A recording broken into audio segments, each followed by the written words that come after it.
Hello, everyone. We're here in Oberhof, Germany, the first stop of the tour in Germany. This is our FIL studio live. We're so happy to be back. We took a little bit of a break because they had training last week, but it's been so fun doing the show. We've been getting a lot of feedback from you guys because we finally get to show you the behind the scenes of sliding and what makes the sport so fun and difficult and all of the things. So my name's Kate Hansen. I've been your host all season, and I'm just so excited to be back here for the World Champs. So let's break down Oberhof really quick. You can obviously see how cute it is. So much snow. As we were driving into town, there was a lot of little villages that didn't have snow at all. So we're lucky to have these huge snow banks. And I just think it makes Luge a little more cozy and a little more fun. So as I mentioned, it's the first track in Germany. We've done Austria, Canada, USA, Latvia, and now we're here in Germany. So one of my favorite parts about coming to German tracks are these cute little kiosks. I don't know the right word for them in German or in English because we don't have these where I come from, but I just think they're so fun. And we have some lovely people that are just so happy to be here. Same with me. These little kiosks, little shops, I wish I had the right word, but they just have the best food.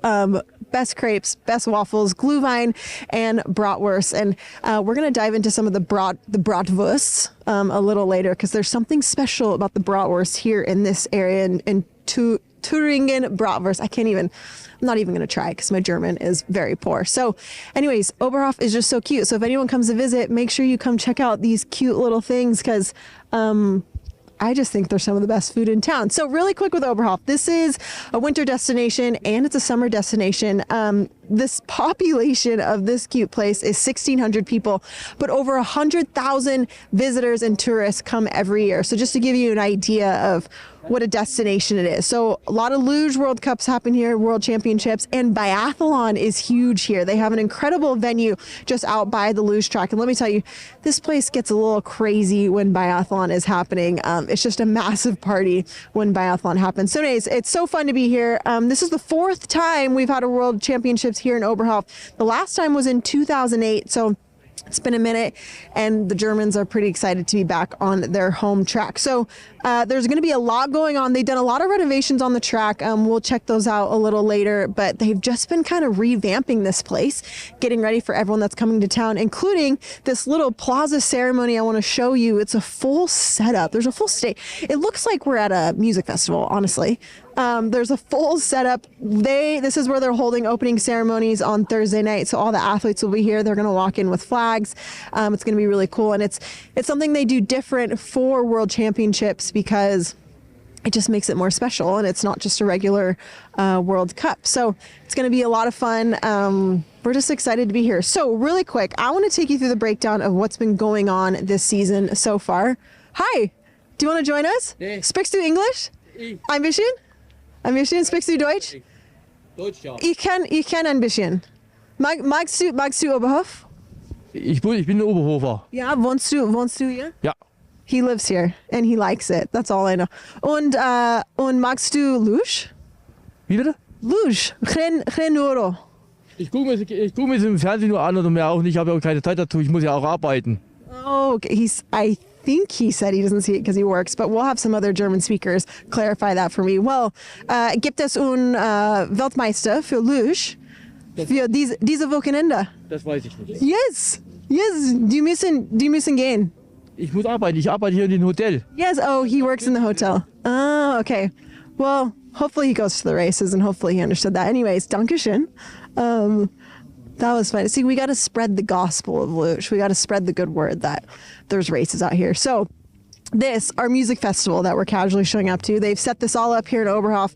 Athletes are going to be here. They're going to play music on Thursday night.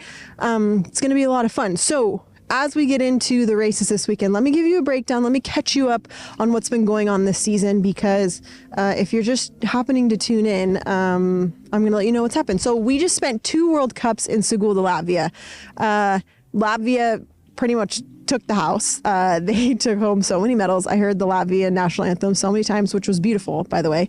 So they took home majority of the medals. One thing you want to know is Sigulda, Latvia is a driving track. There's driving tracks and speed tracks. This is also a driving track here in Oberhof. So any athlete that does well on driving tracks like Sigulda, we can bet that they're going to do well here in Oberhof. It's just more technical. There's a lot more curves that are hard to get around. So if you're used to it, then you can be really good at it. So that brings us to the current leaders of the season. So for women, Diana Eitberger is in first, Yulia Talbot's, and then Madeline Egla. Those are 1, 2, 3 for the women in the overall points right now. Diana Eitberger, this is her home track, so we could expect some big stuff out of her, but Yulia Talbot's is always kind of a ringer. She's not a ringer. What am I talking about? She's dominant on the German team. So moving over to the men, Dominic Fischneller for Italy leads the overall. He's an incredible driver.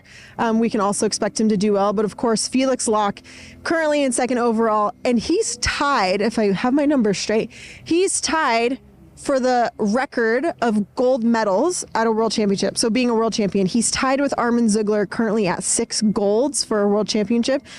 He could break it this weekend. We'll see. Christos Apriodes won in Sigulda. So we know he's going to do well here. So keep your eyes peeled for Apriodes from Latvia. Women's doubles, Italy on top, Futter and Oberhofer.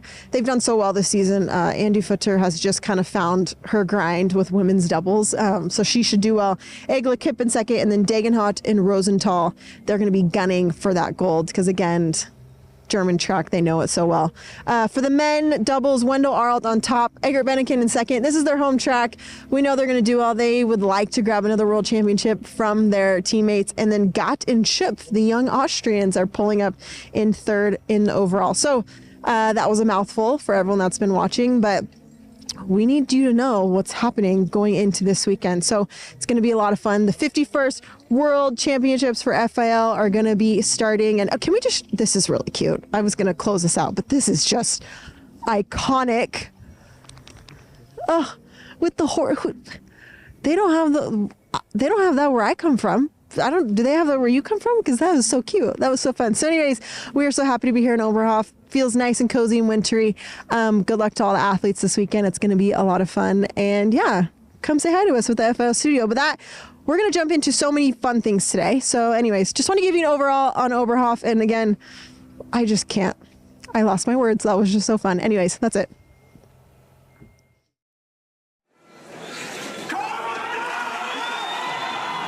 The World Championships continued in Oberhof, Germany, as we move from the sprint competition on day one to the traditional 2-run races. In women's singles, yesterday's world champion, Diana Eitberger, repeats on the podium as she moves from 5th place into the top 3.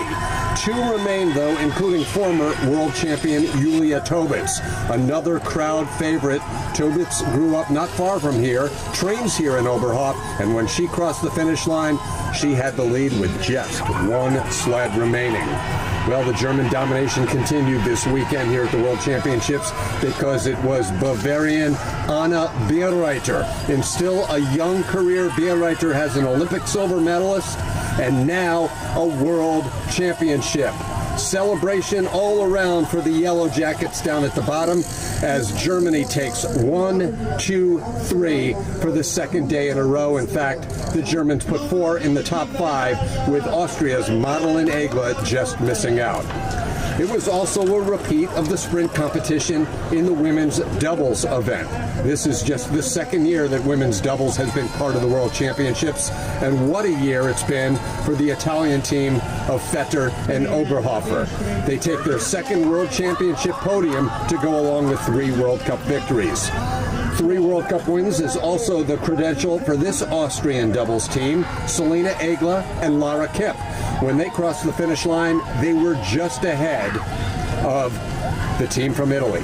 But 1 remained, and you guessed it, it was that one that won the sprint competition the day before, Jessica Degenhardt and Cheyenne Rosenthal. The crowd was cheering, and then the crowd was celebrating as the fireworks go off for another German victory. All Egla could do was bow to the champions in the leader box. Final standings show a repeat of the day before's result, with Latvia in 4th, Italy in 5th. Repeat World Championship for Degert and Rosenthal. They won last year in Winterberg. Moving to the men's doubles event, the greatest doubles team of all time, the Tobies. Tobias Wendel, Tobias Alt, 6-time Olympic gold medalists. They take the lead, but 2 sleds still remained. Would they win another World Championship? Well, the Austrians had something to say about that.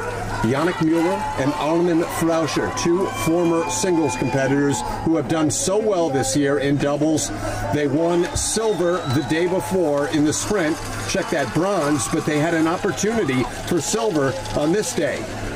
1 team remained, and while the Tobys may be the best all time given all of their credentials, no one's been better at the World Championships than this German doubles team of Egert and Benneken.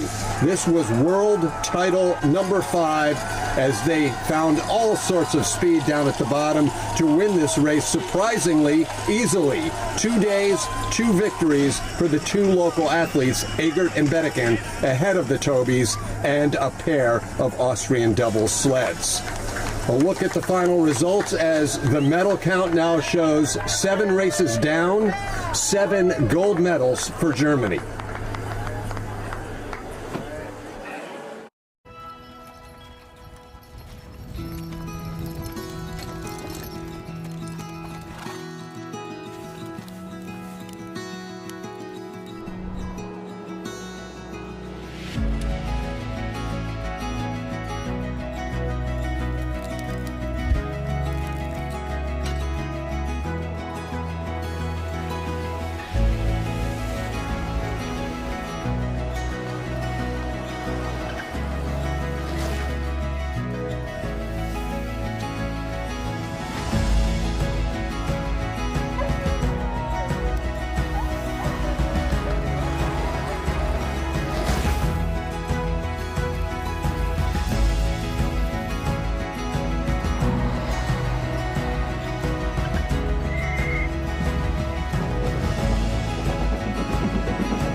Oberhof, day 3 of racing. We have our men's competition coming right up in a second. And I don't know if I would ever see the day when I could work on this.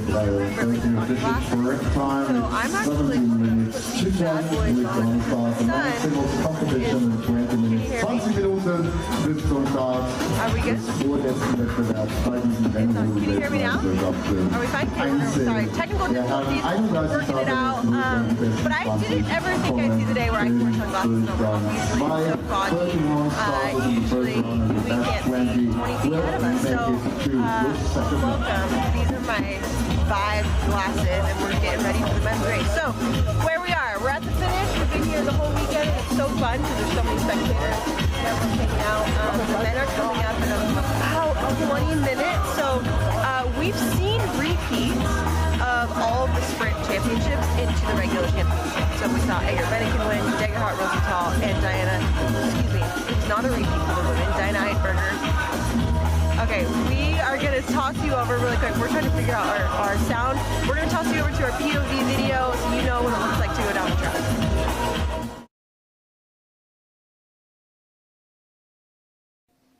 So now here we are on the World Championship track in Oberhof. So look at the start. It's very important in Oberhof because it's one of the shortest track in the world. So you have to deal with this and have a lot of power at the start.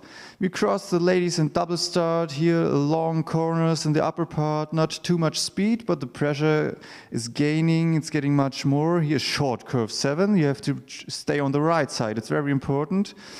And here, short corners 10, 9, they come very fast for the athlete. And now, out of 11, it's one of the importance part of this track. You can see a lot of mistakes there when the athletes crash against the wall on the right side. So they have to steer a lot in curve 11.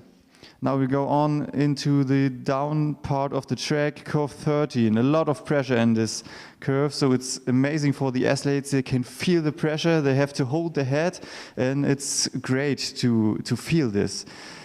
And then we go to the last part, into the Kreisel. Head back, stretch your feet down to the finish line, and then look at the time, and you can, finally you can have fun, or you can swear if the time is bad.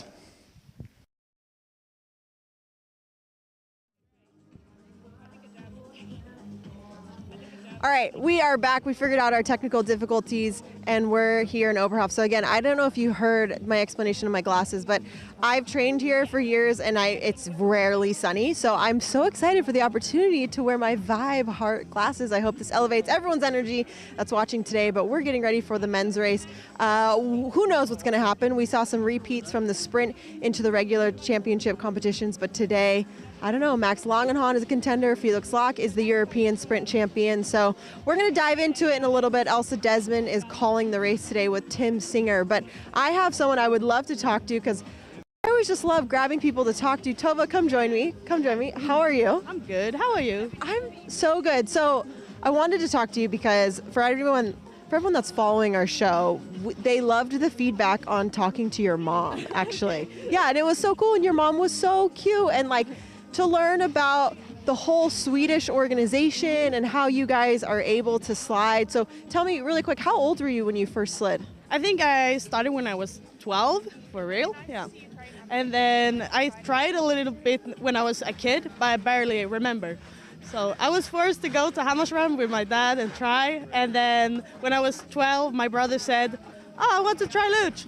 And then I said, oh, me too. And then we went to Lillehammer. And so your dad was a previous, which Olympics did he compete in? It was Lillehammer and Abbeville.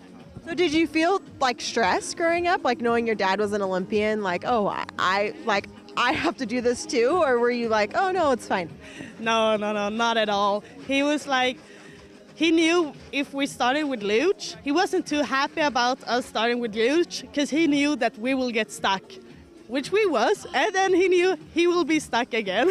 So stuck, do you think, because I think a lot of athletes feel that towards the sport, like they start it and then they're like, I can't leave. So what is it about Luge that athletes can't leave, do you think?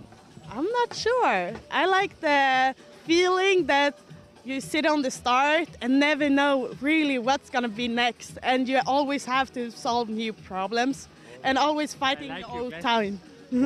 Thank you. He said he liked my glasses. I'm sorry he interrupted you because your answer, I think you're correct. I think there's something about it that you just can't find elsewhere, and people just keep coming and coming. So when you have kids, are you like, I want them to slide too? I don't know. I know that's a far question. That's an unfair question. But sometimes like people will ask me like, oh, will you let your kids slide? And I don't have an answer for that. So do you have an answer? No. They can do, I want them to do some sort of sports, at least that when they are kids, but it doesn't matter what sport, really. Yeah. Something they are passionate about. You know, I love that. I need to have that answer instead of like, because I get stressed. I'm like, I don't know, then my kid's traveling half the year and that they're gone and there's injuries on top. I mean, I guess it's with every sport. But so how did this weekend go for you? Yeah, it's been a tough training. To be honest, I had a bunch of problems, but I started to figure out for the race. For the sprint, I came 16 in the qualification. So one spot from qualification, but it was my best result ever. So I'm really happy with that. That's amazing. Happy for you. Thank you. And the normal race, I messed up the start curve. The rest of the track was really nice, but it is what it is. It's sports. So I know you don't want to talk about your mistakes in the track, but something that people, they don't see mistakes like athletes see mistakes. So when you say I messed up start curve, what does that mean? I came into the start curve with the wrong angle, so I had two big skids, and then I knew I have no chance. So just get me to the finish, I'm done. I know that feeling. I've had that feeling too. The worst is when you go into start curve and you flip. Like, oh, yeah. Oh, it's awful. Terrible. Your pride, you're insecure about everything you've ever done in your life because you train all week. You train your whole life for these moments. You go into start curve, you flip right over, and then you're just like, I just want to break and get out of the track. So I get that. So when you take a wrong angle, is that because the paddling was off or the driving is off, or how does that happen? My paddles are quite often off, and it's not my strong side. So I need to train on that for sure. Yeah, the start is tough. The start is no joke, especially when you see like the start facilities that some of the other countries have. They get so much training and all this stuff. So anyways, okay, so moving in, we'll forget about this weekend. We'll move on. So headed into Altenburg, are you excited? Do you like that track? I like it most of the times when I'm sliding good. It's really fun. But when you're not sliding good in Altenberg, it's not the best place to be. It's kind of scary. For me, it was kind of scary. Yeah, it's scary if you have a bad week. But it's so much fun when you do it right. Amazing. I love that. Come say hi really quick. You were a fan favorite a couple weeks ago. Everybody was loving that we were talking to you. I put it up on my Instagram. Everybody in America was loving the story. The story of Swedish sliding is really so inspiring. Like you guys are what makes sliding interesting for me. I think this is what makes it so fun. So anyways, how are you doing on this championship weekend? I'm fine. It's okay. Are you stressed or you're good? A bit. You're always nervous. Normal mom stress. What do you do when you're stressed? Do you have any things that you like get grounded with? Not really. Just try to calm down and relax and enjoy the party. It's so fantastic here in Oberhof. I like that. Enjoy. Well, the atmosphere has been great. I was talking to Jessica Dagenhart from Double. She's like, I've never seen this many people at the track before. So just super fun. So anyways, I will let you go. Thank you for chatting with me. I'm going to grab you more throughout the season because people love Sweden now. We're giving you a whole fan club. Okay, so we are set up. I'm going to do a time check. How many minutes away from the race are we? I think we're probably about 8 minutes from live. Okay, we're going to switch to the world feed in just a second, but I do have Tim Singer, Elsa Desmond here to talk about what they think about the men's race. We've got men coming up, World Championship weekend. Come on in, girlfriend. Here you go. Elsa Desmond, incredible story. We're going to do a feature on her one day because we can't tell your story enough in this moment. But what are you guys feeling going into this men's race, having seen the sprint competition and Felix winning? Take it away. Thanks, Kate. I'm feeling great. It's a beautiful day, Elsa. This is absolutely the finest day we've had throughout these 2 weeks of training and racing in Oberhof. Welcome to the 51st FIL Luge World Championships final day. Today we've got men's singles, as Kate has told us, followed by team relay, and I'm pleased to have alongside with our live call on the other YouTube channel in just a few minutes, I have Elsa Desmond of Team Ireland. So Elsa, you and I were just chatting off camera. This has been nothing short of a German domination. 7 races, 7 gold medals. They've been cheering pretty loudly here. Will anything change on the final day? Well, only 2 Germans in this men's event, so we won't be seeing a clean sweep. There are more, but 2 contenders, yes, right? Only 2 Germans that we would expect to see on the medal table in this event, but it's Luge, anything can happen. We wouldn't expect to see a German clean sweep like we have in some of the other events. There's Jonas Müller from Austria, there's a couple of other contenders in there. We might see some variety on that medal table, but it's Luge and anything can happen. Absolutely, and let's be clear, the Germans are a little tired of apologizing for doing so well. I mean, because everyone's always rooting for the other nations, but that's just for parity and variety. But let's get right to the point. In your estimation, why is Germany so tough? I mean, they really invest in this sport. They have 4 tracks in their country, 3 at the moment with Koningsee being out of action. They have athletes going right from really young ages. They start when they're 5, 6, 7. They really have huge amounts of experience behind them, huge amount of experience in the coaches. They've really built this program and they have such depth as well in their program. So they dominate. Indeed they do, and we'll see if they can make it 9 for 9 over the next several hours. We will be heading to the booth. The other YouTube channels, stay on board for all of the live action. And Elsa, I'm sure we'll be back to talk with Kate in a little bit between runs or between races. And as you said, Kate, this is a woman who bears a whole feature on her story. Yeah, actually, it's just like what I was saying to Sweden. The smaller nations are the ones that make Luge so exciting. So we need to do like a whole sit down. I mean, we're not that advanced yet where we do sit down interviews, but when we are, we're diving in to your whole resume. Okay, so anyways. All right, sorry to blow you off, but we got about. You got stuff. Okay, do your thing. Good luck. Have fun in there. Elsa Desmond is just so cool. She's so rad. Team Ireland, the only Irish Olympian for sliding. I think she was the first, don't quote me on this, she was the first Irish luge athlete at the Olympics last year in Beijing. And she's also casually a doctor. She like casually went to medical school, did her whole thing, and anyways, I love that girl. She's so great, so incredible. So anyways, we're diving into the men's in just a little bit. 2 German contenders we heard there, but But when we're on a German track, they tend to have more junior athletes come and race up. So kind of like with the women, Merle Freibel, she finished, I believe, 4th yesterday. Kind of like that for the men, some young guns that are going to do well and that have slid so many times on this home track that we'll see how it goes. So anyways, we are going to hop over to our live feed and just enjoy. I know for everyone watching at home, just like taking the scenery here. It's so beautiful. It's sunny outside today. It's a little cloudy, but we count this as sun in Oberhof. This definitely counts as sun. The fan section is going to be going wild today. The men's race always brings a big crowd because it's just fun. We're already seeing some of the flags up there. We see for the Gleichers up top. I'm not sure if you could see it. The Gleichers' parents are here, Nico and David. So anyways, we're excited. It's the last day of competition. And then we get to do the relay after, which is my favorite and the most fun, I think. So anyways, everyone, go ahead, switch over on the live feed. Welcome to the 3rd day of racing for the FIL World Championship here in Oberhof. We're going to have a lot of fun. I hope it stays sunny so I get to wear these glasses the rest of the day. So anyways, yeah, you like them? They're good, huh? They're good. You guys can steal these. I'll let you guys wear them too. If you ever come to the race and you see me, I'll let you wear them for a second. So anyways, that's our FIL Studio opener. We'll be back mid-run. Not mid-run, mid-race for the men's race. But go ahead, switch over to the live feed, and you will see Elsa and Tim on there.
Da sind die Herrschaften, die also momentan oder in diesem Jahr die Rangliste anführen. Aber Oberhof ist wieder eine ganz andere Geschichte.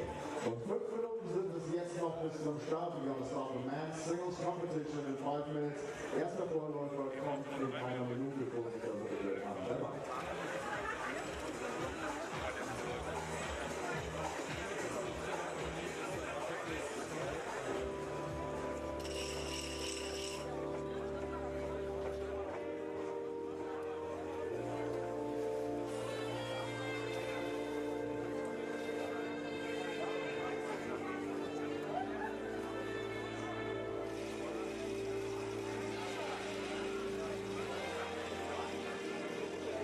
Natürlich sind auch die Fernsehstationen schon wieder auf ihrer Position. Die deutsche Fernsehen natürlich vor Ort, der Urheber, Digitaltag, Andreas und Wolfgang Lindner, die übertragen ja praktisch jede einzelne Entscheidung live.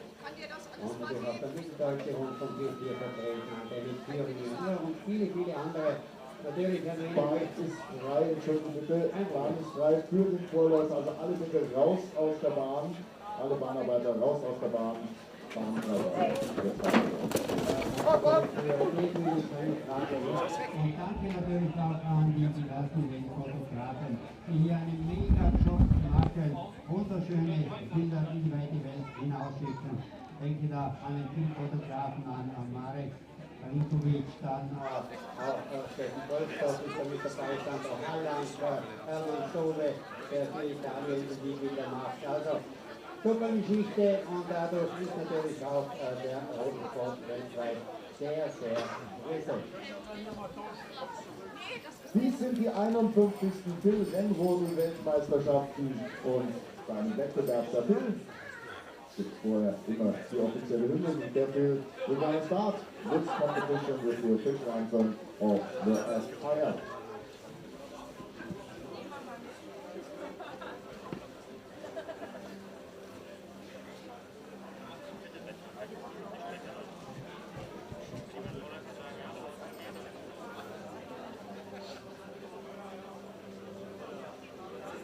prominenter Vorläufer. David, komm ganz kurz zu mir, David Wessler.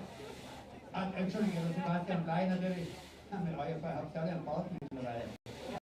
Sebastian, du kannst uns am besten sagen, wie ist die Bahn schön? Ich finde super, es wird ein super geiler Wettkampf und ich bin sehr spannend. Geht es Richtung Bahn raus? Bin ich mir nicht ganz sicher, ich habe meine Zeit jetzt nicht gesehen, aber ich komme schon. Okay, danke vielmals, Sebastian. Danke natürlich für die Korrektion. Richtig, ja, das ist passiert. Im Bahnrekord bringt Teammate Johannes Luge mit 42,515. Track Record 42.515 und die Bahn ist jetzt frei für den zweiten Vorläufer. 2 Minuten bis zum Start des Wettbewerbs. We're going to start the competition in 2 minutes.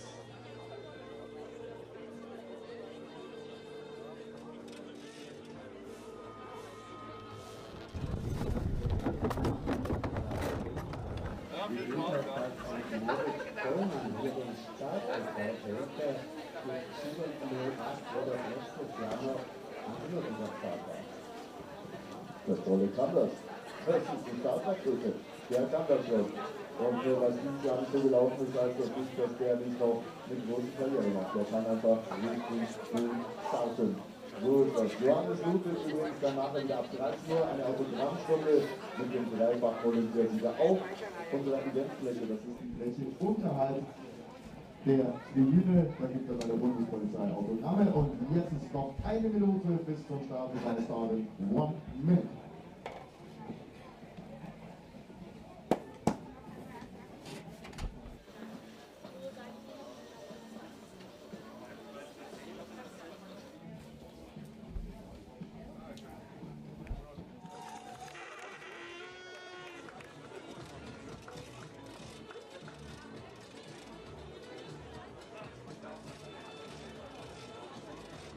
Deutschland hat ein unglaubliches Potenzial. Diese Herren, die da sich als Vorläufer hier verdient machen, die werden auch in jeder anderen Nationalmannschaft gesetzt. Das sind absolute Top-Rennroder. Aber wie gesagt, der Kampf innerhalb der deutschen Mannschaft ist natürlich so nach wie vor seit vielen, vielen Jahren ein richtig harter. Und da muss man sich rein qualifizieren. Die 51. Rennroden-Weltmeisterschaften. Der vorletzte Wettbewerb. Einzel der Männer. Man Singles Competition. Braha gewonnen. Die Bahn ist frei für Marian Skupek.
I come to Oberhof 4 years ago and I hope I can stay here for the rest of my sports career. I think for my sports career it's the best decision what I can do. Oberhof is a winter sport town and every winter this place is popular training and of course also competition place for sports like luge, biathlon, ski jumping and more. This is a small town where lives only around 1,500 people, but in race weeks here comes thousands of people to cheer up athletes and enjoy the atmosphere.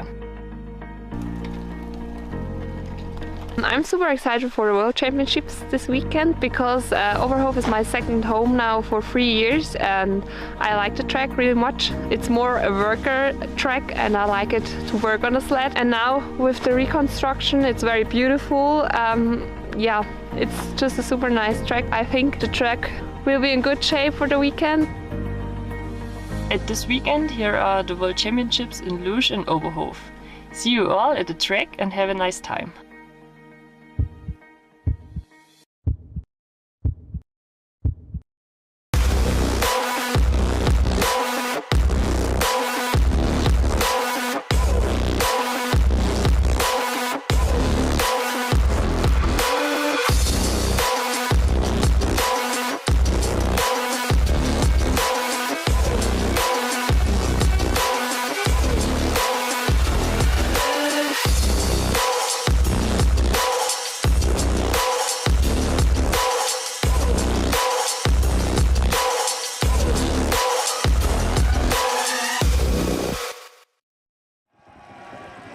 Eddie, we just come on this side of me.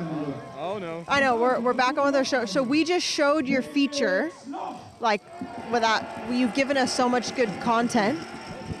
Let me make sure it's right. Okay, let me see your camera. Let me see the setup. You've gotten so much good footage for the sport of luge. Like, are you enjoying your job here? Actually, yeah, I start to love this job more and more. The thing is, I'm coming from runner's world, and yeah, this is something absolutely new for me. And actually, before I came here, I pretty hated it, cold, but now I feel really good, and that's nice to be here. You hated the cold. Okay, so you're 22 years old. We've seen that you've come up with the Latvian Hunger Games. Tell us a little bit about that really quick. Oh yeah, I am. This is my own event. It's my original idea, adventure race Hunger Game, where 100 participants are running in the forest, and they're hiding from 15 catchers. How did you come up with this? I don't know. I just like to do some crazy things, and yeah.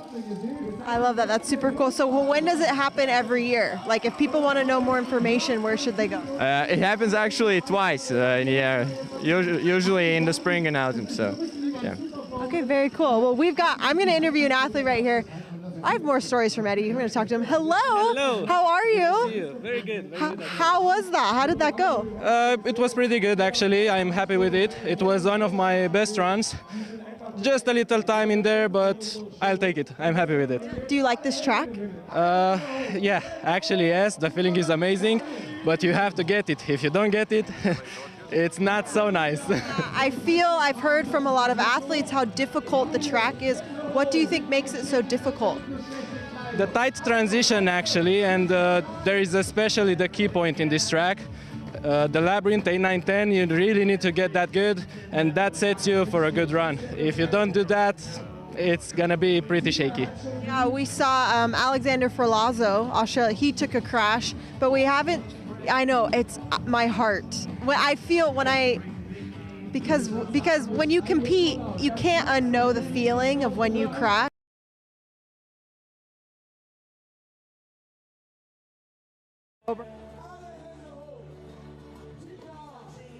Favorite for sure. And it's cool, and it's so beautiful here. Done such a good job with World Championships. Yeah, indeed, and the crowd is amazing. I mean, we missed the crowd from last seasons, so it's really good. It's really good to be here with the crowd and everything. Are you excited for Altenburg next week? Yeah, for sure. Altenburg is one of my favorite tracks too. You just love all the tracks. Yeah, because I love sliding. Okay. That's the point. That is the point. All right, thank you so much. Congratulations on making World Champs. Have a great rest of your weekend. Enjoy yourself. You worked hard. Thank you. Thank you. We'll see ya. Oh, I should have had him say something in Romanian. Hello, sir. Kate, how are you? How are you? I'm good. How are you? Sorry, I'm not giving you the mic. That's all right. I'm good. How are you? Nice to meet you guys. Nice to meet you. So you're with BMW. That is correct. Yeah. What gave it away? Yeah, right. So I have to say, I've seen BMW on the German jackets for years now. So you guys are pretty buddy. So we're buddied up. Yes, we are. So explain the transition, because I know BMW does a lot of work for bobsled as well, but how does it work with luge? Well, like for all the winter sports, we try to give more to the teams than only our logo or anything. And I mean, being an automotive manufacturer, a global one, what we try to do is bring in our know-how and our knowledge from our engineers and all the expertise that we have in developing, working with different materials, and also when it comes to measuring, like all the small details in like the data transfer. So what we really try to focus on is add value for the athletes and the team and try and support them whenever they have a question on how to optimize the performance. A little bit of background for everyone watching. So when people watch, they don't really know a lot about the sport of luge. So some teams have the opportunity to work with a car company that are very talented in what they do. Some teams hand make their sleds. They spend all summer making their sleds. So to have a company that's so developed is really a major advantage. Obviously, we're seeing with how many gold medals Germany has taken. Did you expect this for the World Championship weekend? Well, to be honest, I mean, for now we're overwhelmed, and I think everyone is just listening to this atmosphere here for the fans, the athletes enjoying it and engaging with the fans. It's fantastic. But one aspect that you just mentioned, I think, is really important to us. We're not trying to force anything on the athletes, and we're not doing the work for them. It's the individual athletes that usually come up to us when they try and work on their sleds, and they have a question or sometimes even an idea that helps us and gives us new ideas, you know. So it's really a give and take and a nice way of engaging with the sport and the fans. Would you ever jump on a sled yourself? Oh, that is a very good question. I'm not sure. Not on my own. Maybe with someone experienced like you, maybe. You have the height, you have the stature. Yeah. You could pull it off. Well, maybe sometime in the future, you know, give me a GoPro and I don't know, just make sure you switch off the sound so you don't hear me scream. Yeah, I get that. Maybe we'll do a switch of skill sets. Like I'll come show you luge things and then you show me all the German secrets. Well, we can try. We can try. That was a test. You passed. No German secrets here. But anyways, thank you so much for spending time with us. What are you doing for the rest of your day? Are you just hanging out here? Well, I'm going to be spending most of it in the press center, but definitely keeping my fingers crossed for all athletes and the Germans. But no, it's fantastic atmosphere and just enjoying it. It's cold, but it's great weather here today. Have you had a Thüringer bratwurst yet? Oh, absolutely, yes. And I'll probably have another one today for lunch. Yeah, so we've had way too many, so I feel. Enjoyed them? Yes, we did a whole segment with one of the past German athletes, Johannes Ludwig, and I had him walk me through what makes these bratwursts so special. So I feel like I've had plenty a share of them. So anyways, anything else you'd like to say? Anyone, I mean, this is your moment for BMW. You got any cool cars coming out that you know about or anything you want to say? Well, we have a lot of cars on the market. They're all fantastic, but you know, this is not a brand marketing platform. You know, this is all about the sport. So keep your fingers crossed for the athletes and let's grow the sport and you know, join together in this in a fair competition. That's what it's all about. Yeah. Okay. And then I'm going to ask you one more question. Is there any not cross-contamination is not the word I'm looking for, but in terms of things that you've learned with luge in motorsports, like is there like a share of information between both? I wouldn't go that far, but one aspect that we're working on is the sensors that we use with the German team on the test sleighs. We're actually working with the manufacturer to optimize those because they work absolutely fantastic in motorsports and racing, but it's more difficult when measuring on ice with all the reflection and everything. So that is probably one of the aspects that we're taking away because we're challenging the manufacturers and all our partners to optimize the material as well, which will help further developments for even our series production cars, motorsports and everything. So it's really a give and take in all directions with athletes, partners and us. I guess at the end of the day, racing is racing, and you're all just trying to go fast. It's just a really fast-paced world these days for everyone, even outside of cars, or so no, absolutely. But I mean, this is everything is about perfection with these guys, and it's a tough sport in that way. Well, thank you so much for sharing your knowledge. Congratulations on the weekend so far. I'm sure, well, currently Germany's not leading this race, but you have a lot of contenders for the second run, so. Oh, it's going to be really interesting to see the next run or the final run, and no, thank you so much, and I'll see you around. No worries, for sure. Thank you so much. Take care, guys. Great interview, talking with a guy from BMW. Such a cool thing for these countries to work with these different companies. They have such an edge, the mechanics, the precision, and Luge is really all about the details of everything. So it's super cool. So we're gonna take a break just for a second, and then we're gonna come back and talk about the second run. We're gonna do a time check really quick because we just talked to a lot of people. And when are we back on? I believe we're on, so we've got some time. We had knocked out some good interviews. We're gonna talk to you after. Elsa's waving me down. We're gonna take a break and we'll talk to you afterwards about the second run. Okay, but really quick, I'm gonna build you up on who's leading right now. Jonas Mueller is ahead, which is super cool. He was a sprint champion a couple of years ago. I don't believe he's won a World Cup this year yet, so this would be a major win. His teammate David Gleischer is in second, and then in third, I believe, is Max Langenhahn. So a little bit of a shuffle between Germans and Austrians, but it's Germans and Austrians 1 through 5 or 6, I believe. So it's going to be a fun second run, but we're going to take a step away. Yesterday, we had an opportunity to interview the IOC sports director, Kit McConnell. He was a really cool guy. Just fun to meet different people that make these sports happen. But if you missed it, here is a look at what we talked about and everything about him. I have a very special guest.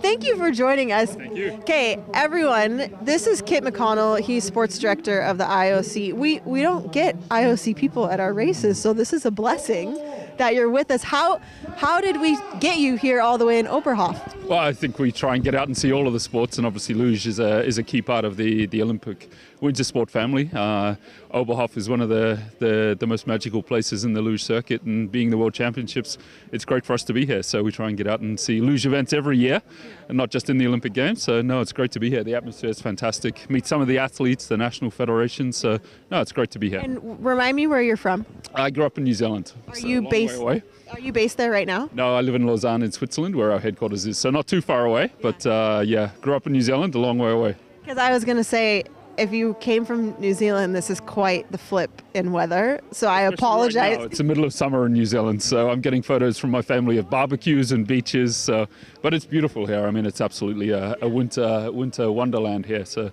no, great to be here. It's a great atmosphere. I'm getting the same photos for my family and for my husband in California. It's just warm and nice. But I have grown to appreciate how beautiful it can be in the winter. I think as an athlete, when I was competing, you're just thinking about temperature, like ice temperatures and competition. But now that we just get to hang out, I'm like, wow, Oberhof is so beautiful. So tell me a little bit about your job with the IOC. How did you, is this the dream job? Tell me about it. Yeah, I mean, it's an exciting job to have, a dream in many ways. So in terms of the job, I look after the organisation of sport at the Olympic Games, obviously working with all of the international federations. The organising committees deal with all of the international federations. So no, it's a super exciting job, and at the end of the day, the games are about the athletes, they are about sport, so to be able to help be involved in that side of things is really exciting.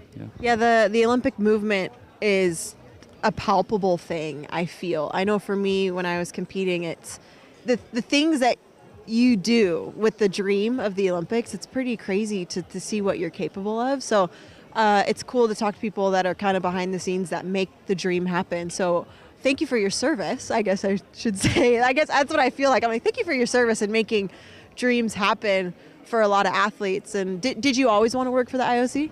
Yeah, I mean, I've always been involved in sport, but I think the thanks goes the other way. I mean, for me, the Olympic Games is about two things. Firstly, it's about the athletes. You know, we have 10,500 athletes at the Summer Games, about 3,000 at the Winter Games. For most of these athletes, they have one Olympic Games. You know, in summer, it's about 70% of the athletes only ever go to one Olympic Games. In winter, a little bit less, but most still only go to one Olympic Games. So we have to make that game special.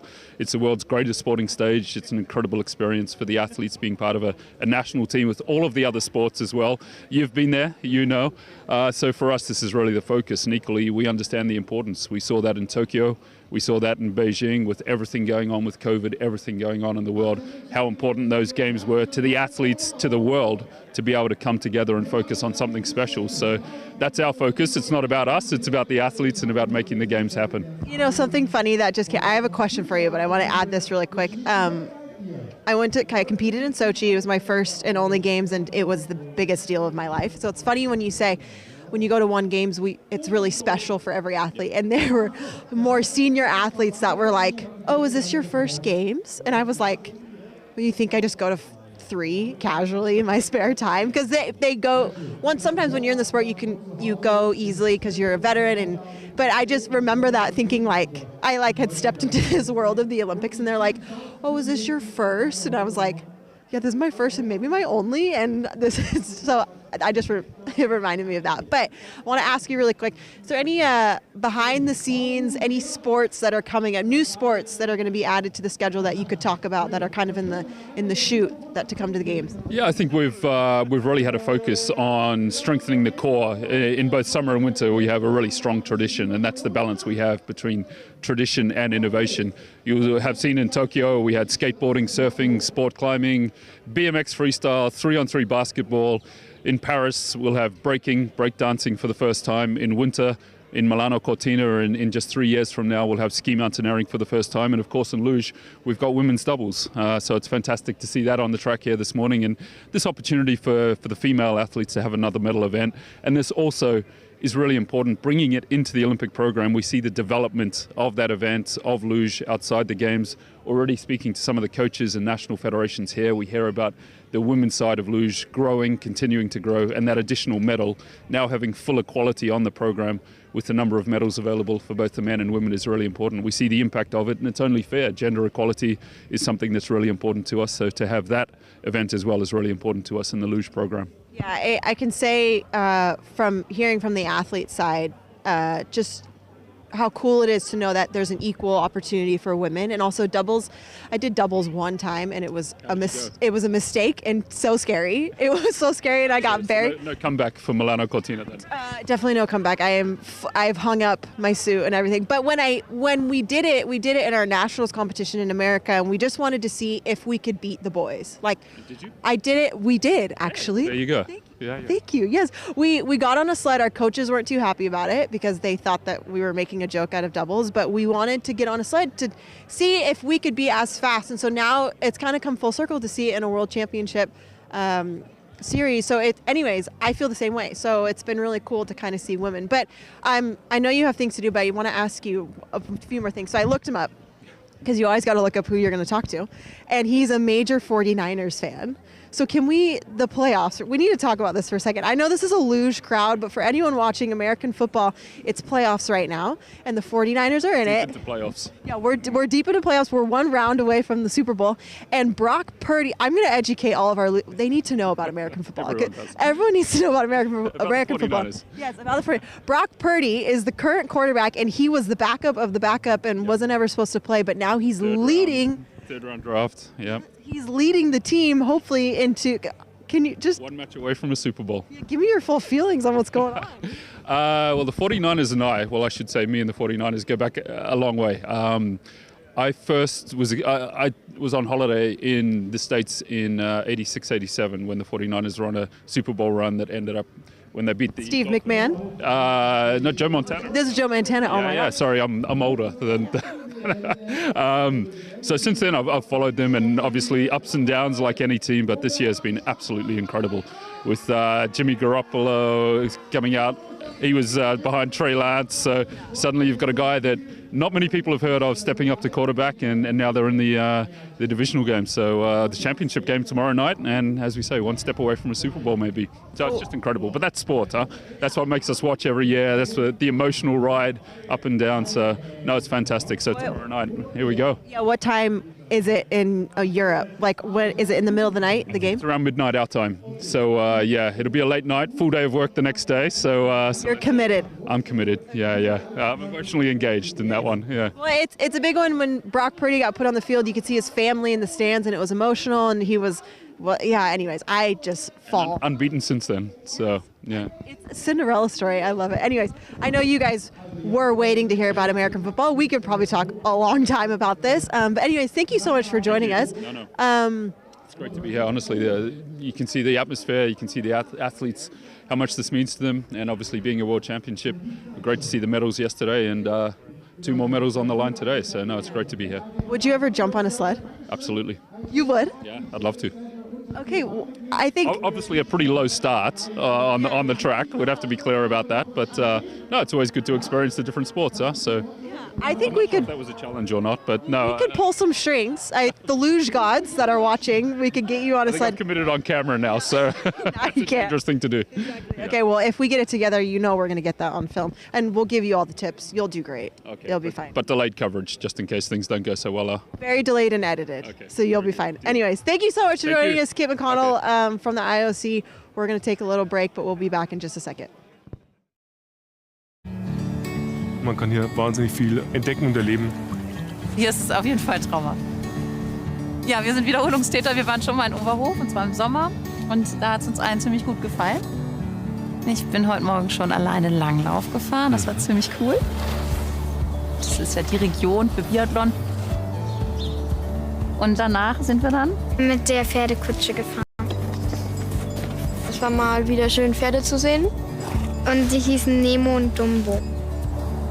Kutschfahrt im Schnee ist natürlich auch mal ein Highlight. Also in der Winterlandschaft wirklich traumhaft. Die Kinder sind gut beschäftigt. Was hat dir zum Beispiel gut gefallen? Ich fand die Schneeballschlacht voll cool. Ja. Ich finde es auch hervorragend in diesem Ort, die Sportstätten hier live zu sehen. Biathlon, Rodeln und so weiter ist schon beeindruckend. Und gibt ja noch einiges mehr hier zu machen. Ich möchte noch Fatbike fahren, Snowboarden. Und dann freue ich mich auf heute Abend noch, weil dann werden wir gemeinsam noch eine kleine Fackelwanderung unternehmen.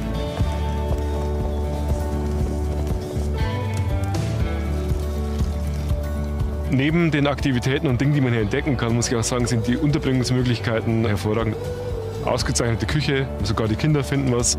Und was ich mir noch wünsche, aber das hast du mir auch schon zugesagt, dass ich noch mal einen Spa-Tag bekomme, weil die Saunalandschaft hier, die ist auch ziemlich cool. Ich glaube, das wird nicht das letzte Mal gewesen sein.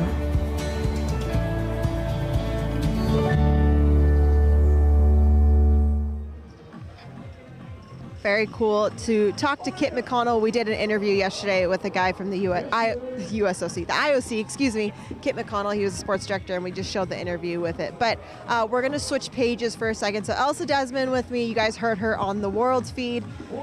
She's incredible, and just to hear her accent is double incredible because it's so fun to hear all the different accents and languages of the world. So really quick, before Tim comes in and gets deep on luge things, I want to talk about Jonas Mueller is leading right now. And for viewers at home, it might just look like another name, but why is that? I mean, I feel like it's a big deal, but I'm curious why you are excited about it too. Yeah, so I mean, just to start with, he's an Austrian on a German track at a German World Championships in a German-dominated sport. So to have someone on the looking at winning a medal who's not German here is exciting enough.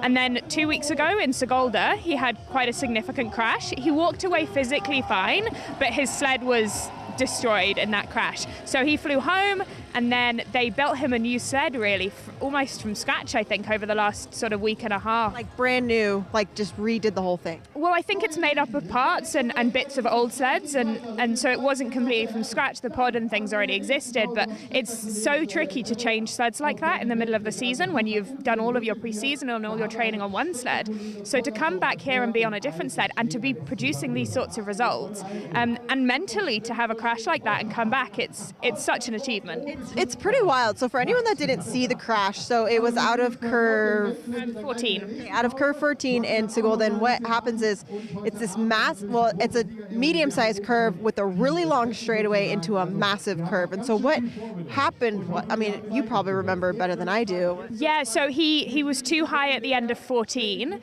which is a very common mistake in that section of that track. Too high, dropped down, came off the sled, and the sled caught sideways in that straightaway and effectively flipped out of the track. Luckily away from the spectators, so no one was injured, but his sled then hit a metal pillar, and the steel, which is what is the runner on the ice, actually bent. That was the force at which the sled hit that metal pole. So it was quite a significant crash. Luckily, as I said, no one was injured, no spectators or track crew were near it, and he was still in the track and walked away unhurt. But it was quite a significant crash for the sled, for sure. Yeah, it was painful to watch because I've only seen a sled flip out of the track like from a video from the 90s or 80s. Like, it doesn't happen very often. So, and those sleds are like children to athletes. Like, it's not something that you can just go buy at the store, or like they spend all summer working on these sleds. And you mentioned you got a new sled this year, and it just takes so much tender love and care put into these sleds. So to have his steel completely bent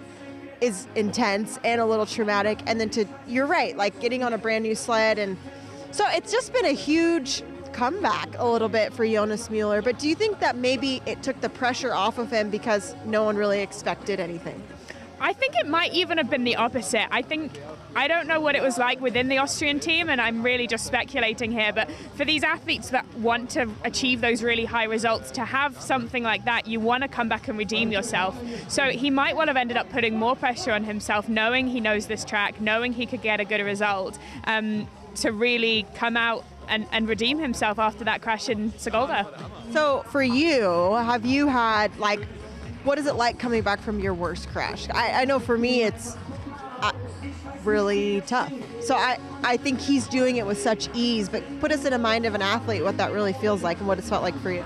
Yeah, so my worst crash was in Innsbruck, actually, quite a few years ago now, in the final corner. I hit the roof and my sled was destroyed. I ended up in hospital. It was quite a nasty crash. And getting back on a sled in Koningsee after that I went from a lower start height, I built back up, but mentally it is really tough. And also when you go back to that track then the next time as well, even if you've been sliding other places since, it is a barrier to overcome. And obviously Mateusz managed to do that for the Olympics, which really does just show the mental resilience of some of the athletes we have here. It is so tough to come back from, but I think we all know that it's worth it to come back. Yeah, we talk about resilience, and off camera we were talking about your job and your life at home. So give us just a little background on what you're going to be going back to and how, like, I still don't know how you are able to run your life, but essentially she's a doctor and really talented, but let's hear it from you.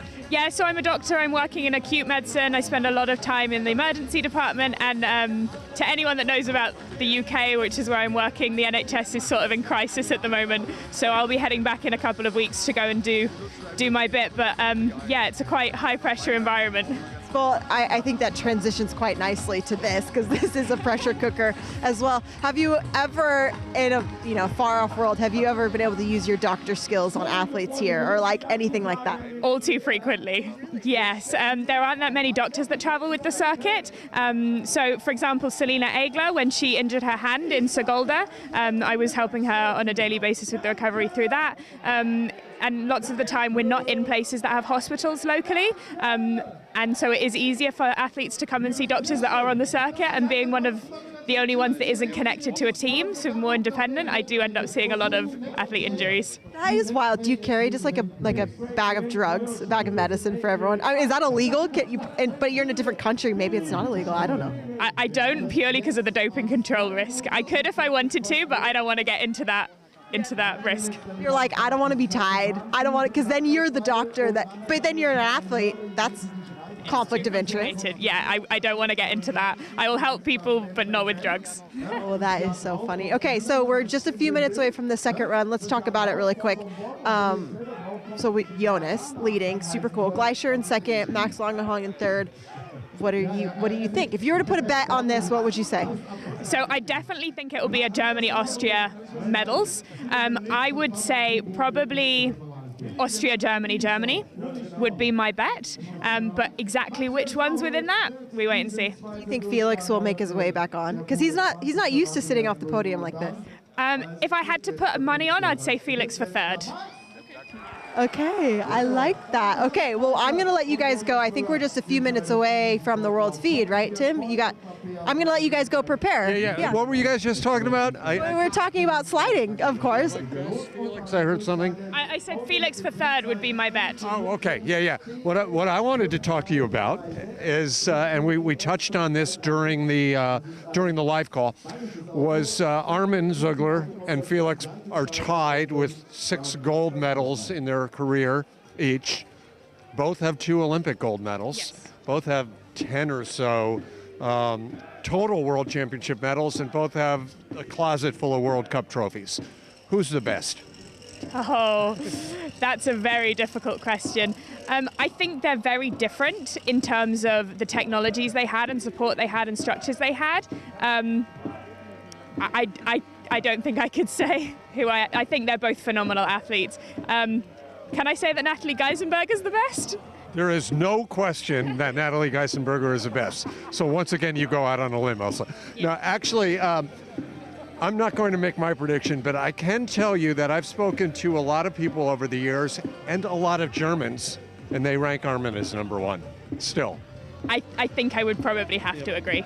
And one reason they do is the full body of work with the World Cup, World Championships, and the Olympics. He has 6 Olympic medals all told. Yeah. Felix has those 2 golds.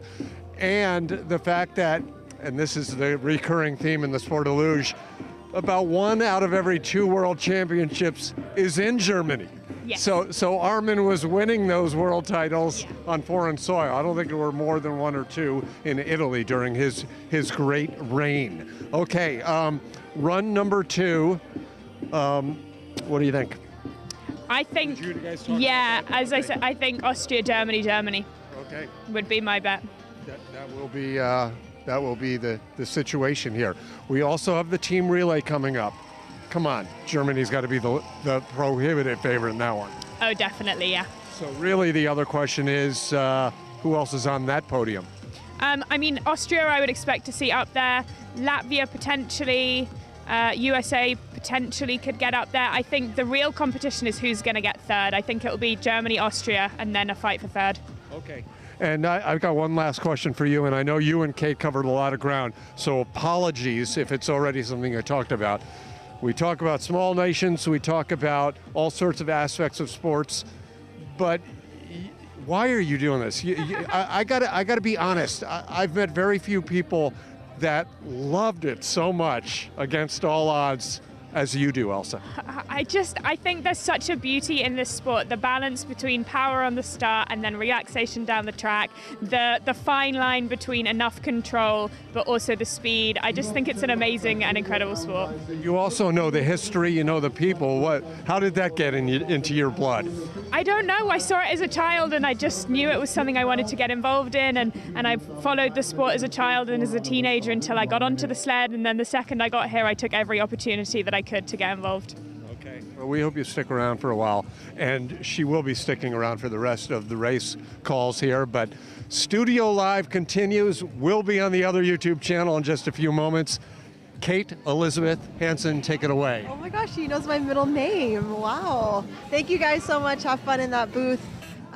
Usually that booth is warm, so I would say I'm jealous of you, but it's actually been pretty cold. So they're just as cold as I am sitting out here. So we're heading into the second run. This is going to be the final singles. I mean, I'm saying we got one more run and then we got team relay, and then we are going to cap it for this weekend. So Jonas Mueller, he's kind of the story of the moment. His family is here, I'm sure, somewhere. I know the Gleischers are here.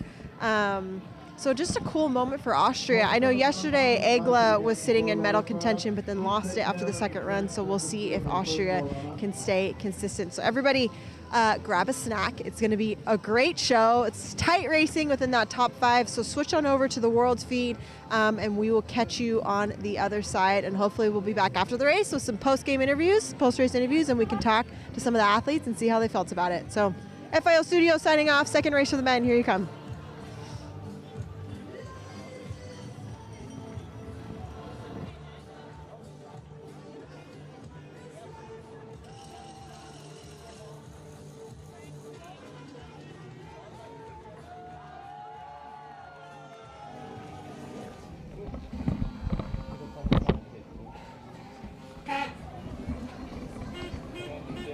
Alex will in der Kopfhörer.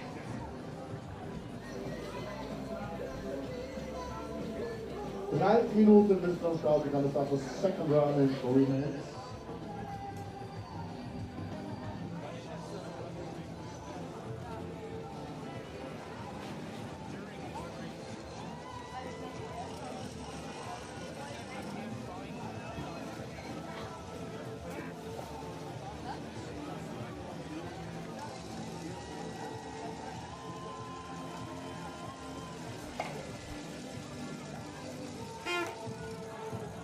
So, weil gerade noch etwas Zeit bleibt, für all diejenigen, die erst jetzt gekommen sind, zur Orientierung. Nach dem ersten Durchgang führt Jonas Müller, der Weltmeister von 2018 aus Österreich, mit 42,64. 300 Sekunden vor dem Olympiasieger 2018, David Fleischer. Dritter, Max Langenhans, nur 600 zurück. Vierter, Felix Loch, der Sprintweltmeister, eine Zehntelsekunde zurück.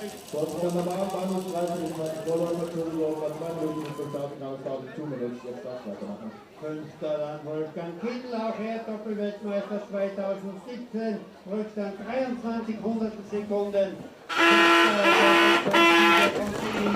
Sechster, aus Lettland, siebter,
An incredible finish for the men's race. Jonas Müller holding that first place spot. This is such a story for the Austrian team. Max Langenhahn moving up a spot, finishing in silver, and David Gleicher, a little disappointed, moving back a spot into bronze, but still capturing a medal for these World Championships. We can hear the crowd going crazy for Max Langenhahn, but a congratulations to these men for the World Champs for the men's discipline.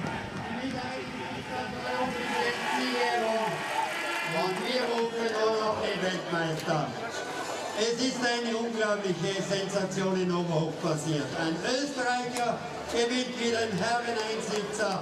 Jonas Müller ist Weltmeister 2000.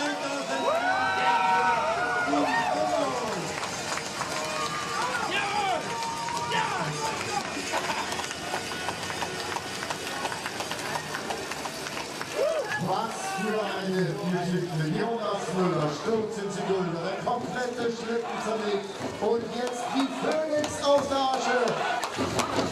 Der Weltmeister Jonas Müller, Max Langenhahn, zweiter, David Gleicher, dritter. Gratulation.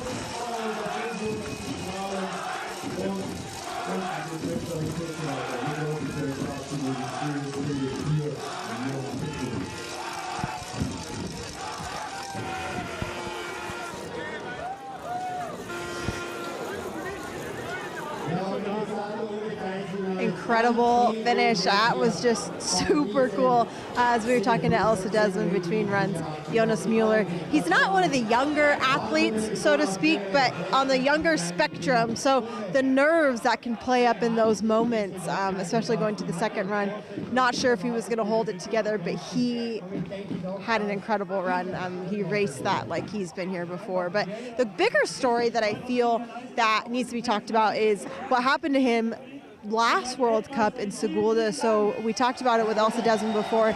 Sled flipped out of the track. That's so rare to happen. Thankfully, again, nobody got hurt, but he missed the next week of training, immediately went home to Innsbruck, Austria to kind of recoup, get everything back together.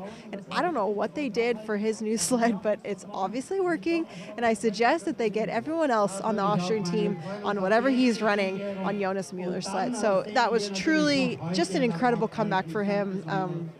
Big deal. I would love to talk to him and ask him about it. But yeah, just super cool. And then Felix Lach, it wasn't enough for him to make it onto the podium, but then Max Langenhahn moving up. He is from here. We could hear the whole crowd yelling and cheering for him. There's signs all over for him. So it was a really cool moment for Max to be able to move up. And he is, yeah, he's throwing out his flowers right now. Everyone's freaking out. Let's see if we can get it better. So yeah, they're doing an interview with him right now. He just threw his flowers out into the fans. I mean, listen to that.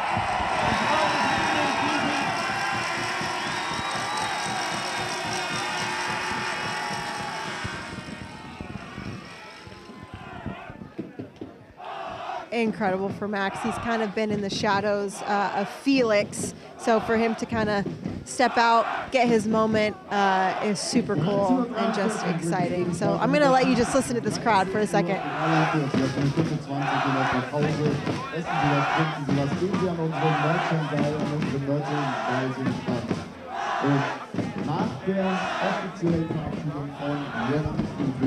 Gibt es dann eine Feuershow auf unserer Eventfläche, also unterhalb der Tribüne, zusammen mit Antenne Thüringen.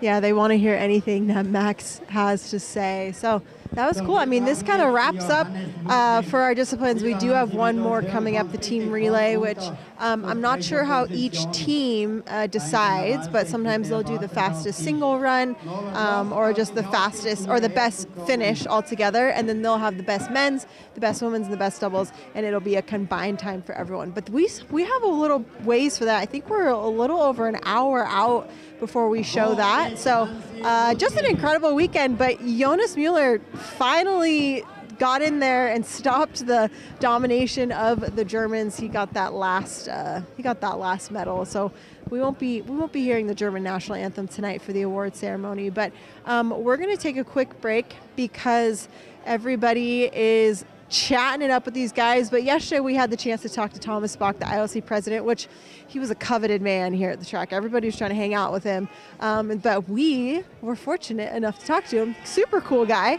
I was thinking this morning, I'm like, oh, I should have called him. I wonder if he goes by Tommy by chance, but it would have been funny, the IOC president calling him a nickname. Anyways, here's our interview with him.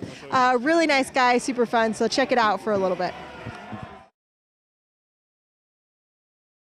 My friend, you're going to join me. We got him. Guys, we got him to join us. You are a coveted person. Everybody wants to talk to you. So thank you for joining us. A pleasure, as always. Thomas Bach, president of the IOC. I have some fun questions, but I think everyone wants me to ask you some serious questions first. But first, thank you for being in Oberhof. How is it? The atmosphere is so incredible here.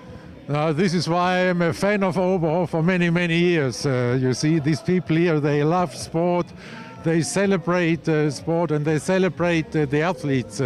Even if FIL is starting the competition already at 8:30 in the morning. It was early, right? What time did you wake up this morning? Yeah, to be here at 8:25, for the first race. You'll have to watch our show because we started at 8 a.m. and it was still dark outside. I think I still was waking up myself. So we're happy to have you. And I agree too. I feel like Oberhof does an incredible job at including everyone, and they're just so excited for these sliding sports. And what a big deal, women's doubles competition. Finally, gender parity in FIL. And with the women's doubles, and to see the high quality of the competition and how competitive it is really made me very happy. I don't know if have you been on a luge sled before? Yes. Yes, long time ago. But not the whole track. Okay. Yeah. So women's doubles getting on a sled has been a very big deal. So thank you for doing all the work for us to make it happen. But it's a very hard thing to do. I did it one time and I got really hurt and really injured. So you're right, the caliber of these women is very high, and it's such a competitive field, so it's so fun. This is what sport is about. I know. They're so brave. Who decides to make a sport where we sit on a sled and go 80 miles an hour? It's so crazy, right?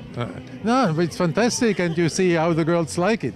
Yeah, no, they love it, and it's offered a second opportunity to win a medal. So as a woman in sport, we are very grateful. How many years in the making was it to get women's doubles here? Oh, it was quite some years. There was some reluctance here and there. There were many discussions, but the more happy I think we can all be that it's finally happening now, and I'm among the ones who are very happy. Yes, we're very grateful. So if you've noticed, a German has won every gold medal so far.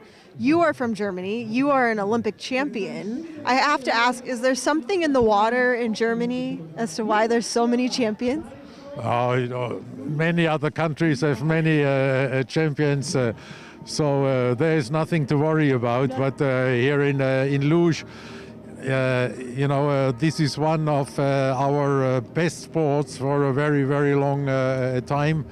And you see great champions in Luge for decades. Yeah. And then I think also here the track in Oberhof is a little bit made for the Germans. Yes, that's true. It is. They're very good at it. So you talk about in Germany, this is such a popular sport, but you got into fencing. That's one question they always ask us is how do people get into luge? But I want to ask you, how do people get into fencing? That's a longer story. I tried to cut it short. I wanted to get to football, but my parents somehow lured me into fencing, and there was a very charismatic coach, and I was a 6-year-old boy. And this is how I fell in love with fencing then. Wow. That was not supposed to. I feel like that's a common story among athletes. It's almost like the sport finds them instead of they find the sport. But it made you into Olympic champion, and now you're the king of the IOC. Come on. Well, thank you so much for joining us. I asked your counterpart, Kit McConnell, if he would jump on a sled. If we got it together, would you get on a sled later today? You're joining? Maybe I'll join. I'll give you all my secrets. But you're the German. You know how to go fast. No, but there I better think withdraw. Yeah, you don't want to over. No, I need some more training for this, and then let's come back to this a little bit later. Okay, we'll do some summer training. We'll come back next year. Let's think about it. Okay, deal? Deal. Okay, deal. Okay, perfect. Thank you so much. Bye-bye. Have a good rest of your trip. Thomas Bach, president of the IOC, super cool. Everyone's been trying to talk to him, and he's just a nice guy. But fencing, I've always been so curious about fencing because maybe he should have done luge this whole time. I don't know.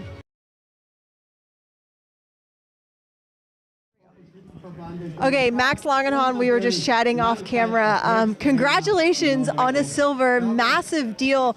I know with the German team, there's so much talent there. So, you're just incredible. But what does it feel like to be the top German today in this field? Yeah, crazy feeling. Especially for my home crowd.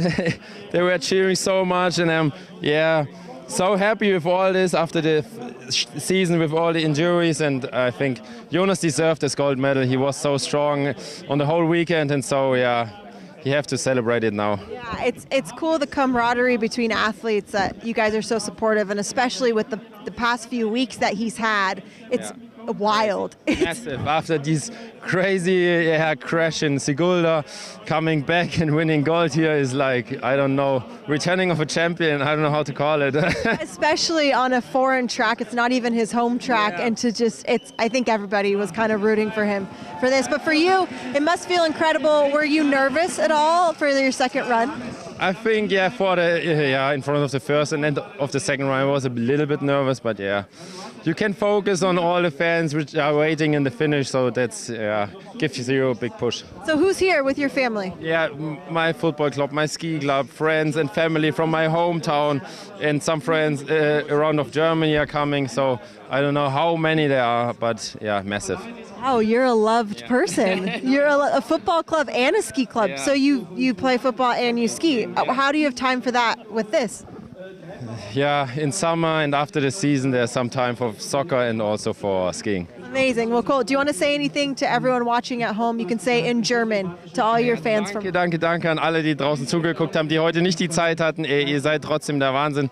Ich freue mich riesig, dass ihr alle hinter mir standet, und nach so einem Horrorjahr dann jetzt hier Zweiter zu werden, gilt da auch der Dank euch allen. Ciao, ciao. Amazing. Congratulations. Good job. We've got, wow. Are you kidding? Wow. Congratulations. I'm so excited for you. You've been the story of the weekend. The recovery and the comeback from Sigulda. How are you feeling right now? It's amazing. It's crazy. With all those people here from Germany, also lots of Austrians here, it's just amazing. Yeah, Jonas Müller, now world champion. I know you were sprint world champion, but this must feel a lot better. Yeah, no, it's crazy. In sprint it's only one run race, and here in a normal race you have to have like 2 good runs, and it's crazy. Yeah. So what are you going to do next? Like you're a world champion now. I feel like in America when people ask this question they say, "Oh, I'm going to Disneyland." You know what Disneyland is? Yeah, so what are you going to do? I don't know yet. I don't know. First, I'm really excited to go to race the team relay later with my brother.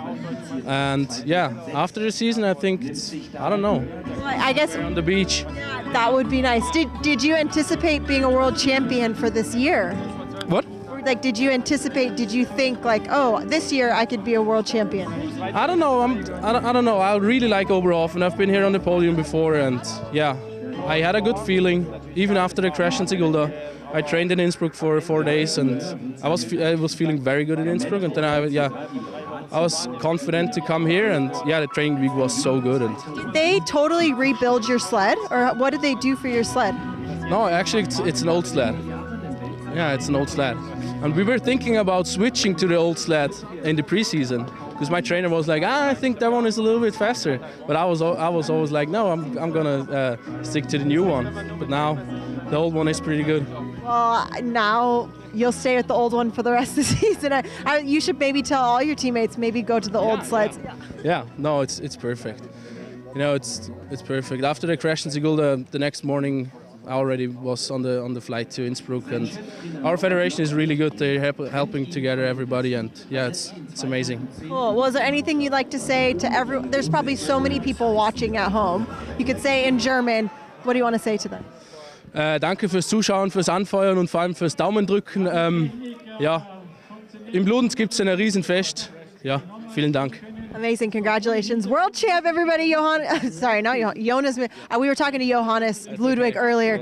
Jonas Müller, incredible. If you see him, come get his picture, because now you're famous. Everyone wants it. Wait, do you have a girlfriend? Is this your moment? You should. She's in California. Oh, she's watching right now. Okay, good, because I was going to say, if you're good, well, then say hi to the girlfriend. Hello. Hey, Vienna. You're dating a world champion now. Amazing. Thank you so much, Jonas. That was incredible. I always want to take the moment, if anyone's ever single, to kind of get their digits out there. But girlfriend of Jonas Müller, he's a world champion. He was incredible. What a big day. And you could just tell in his demeanor, like, he was so chill. But Marcus Prock, I would love to talk to you. Oh my gosh, this is one of the all-time greats in the sport of luge. It's an honor, truly, to talk to you. Thank you, thank you. What an amazing day for Team Austria. I feel like Jonas's story is really incredible. The comeback from Sigulda, from that crash to now he's a world champion. What are you feeling about this? Yeah, first of all, we are very happy. It's very important for the Austrian Luge Federation to win medals, and world champion to win the title in men's singles and the bronze medal. Very important, and yeah, incredible. Jonas sometimes very fast. On the other side, he has many crashes, and he was not qualified for the Olympics in Peking. But he had a hot summer, good training and fighting, and here it's to win in Oberhof. Everyone from Luge knows to win in Oberhof is very special, and yeah, it's in Germany. Get the world champion, it's perfect. Yeah, it's really kind of we call it a Cinderella story, where you're right, and I forgot he hadn't qualified for the Beijing Olympic team, so to not qualify, work so hard all summer and come back as a world champion, it's wow. It can make you emotional if you think about it enough, so that's really cool. So what are you thinking for Team Austria going into Altenburg and the rest of the season? Are you guys, is there still a lot of work to do, or are you like, no, this was it, we did it all? Now we have a lot of work to do, always after the Olympics, new coaches, new training, and many things are new, and also material we are fighting every year. And in Sigulda we had really problems with our material, and coming back to Oberhof, and everybody was very nervous, and now we have to work always very hard, and also for the next World Cup stations. Jonas, this is my last question and then I'll let you go, but Jonas said that he jumped to his old sled, so now are you thinking for the whole team that we need to switch all the material? No, it's not the whole sled old, but some parts are old, and no, we have a very good and straight way, but we have also George Huckley in our team, new coach. He's very interesting, especially for material, and our system from Austria and some parts from the German system, and this is why we are working very hard, and the next years still to the Games 2026 are very interesting. Yeah, and George Hackel and Marcus Prock, you guys were kind of back and forth when you competed. How is it now working together, but you were competitors before?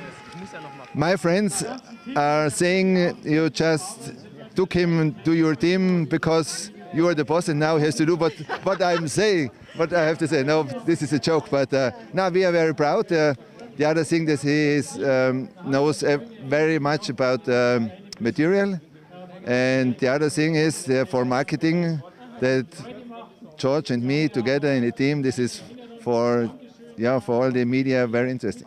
They say if you can't beat them, join them. So that's what, like if you can't beat the person, then you become a team together. So that's, you guys were very smart. You did a great job. Well, congratulations on the world champion and the third with David Gleicher, and we look forward to you have team relay now. What do you feel? Yeah, we hope that every 3 sleds are take a good run. This is the first thing, and then I hope we can fight against Germany, but also Latvia, also Italy, and US, maybe. Yeah, why not? Nah. Team relay is always could be something, and yeah, we will see. Okay, cool. Thank you so much. Well, you got some coaching to do. Good luck with Austria in the relay. We'll see if you'll probably collect another medal. So good luck for team relay. Amazing. Okay, under 23. Wow, bring it in. Congratulations. So I always forget about the under 23 until they lay it, and it's not like you're thinking, well, were you thinking? Oh, like, also Timon Grancagnolo. I love your last name, by the way. Yeah, how do you say your last name? Grancagnolo. Grancagnolo, because it's like Italian, right? But you're saying it with a German accent. Yeah, my family also say it in that way, and yeah. I love it. Super cool. So before your second run, were you thinking like, oh, under 23 champion, or were you just like, I want to focus on my run? I have it in my mind, but I have focus on the second run and hope for the best result on the World Championship for the seniors. Is this your home track? No, Altenberg's. Altenberg. Okay, so next week you're excited, and then next year we have World Championships. Yeah, I'm excited much more. There's such an advantage when it's your home track, right? But for you to do well here, that's still a big deal. Yeah, it's a big deal here, but I like this track more than Altenberg. Oh, you like this one? Wait, how come? It's just nice. I have here my biggest success, and it's just nice here. Okay, I won't tell your home club that. We'll keep that secret. Do you have any friends or family here? Yeah, my family, my whole family is here, and my sponsor and my first trainer, Romy Reinhardt, is also here, and it's really nice. It's really cool. The atmosphere here has been so fun. There's so many people. Yeah. I'm so impressed with how they can stand out here for so long in the cold. Yeah, it's impressive, and that's so a lot of people. I've never seen this before in the Luge competition. I think Altenberg though next year. Do you think there will be a lot of people there? There will be a lot, but I don't think that much. Well, we'll hope for it. Is there anything you'd like to say to everyone in Altenberg watching? You can say in German. Viel Glück für nächstes Jahr, und ich hoffe, ihr seid alle dabei. Amazing. Congratulations, under 23 champion Timon Grancagnolo. Congratulations. You're going to get a nice medal tonight. It'll look great. So good. Congratulations. Well, that was a lot of people to talk to. That was great. So many stories going into this weekend, super cool. But that wraps it up for our individual competitions. We've got relay coming up in a little bit, I believe in less than an hour. But we're going to take a little break because it's freezing out here, and then we're going to come back and we're going to break down team relay and all the parts about it and why it's so much fun. So we'll take a break. Don't go anywhere. We'll see you in a little bit.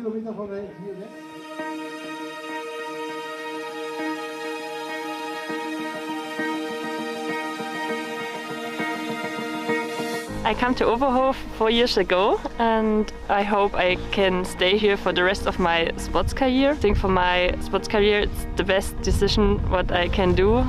Oberhof is a winter sport town, and every winter this place is popular training and of course also competition place for sports like luge, biathlon, ski jumping and more. This is a small town where lives only around 1,500 people, but in race weeks here comes thousands of people to cheer up athletes and enjoy the atmosphere.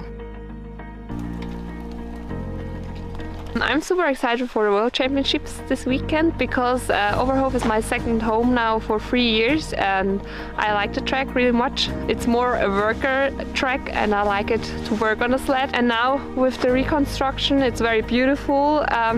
Yeah, it's just a super nice track. I think the track will be in good shape for the weekend. At this weekend here are the World Championships in Luge and Oberhof. See you all at the track and have a nice time.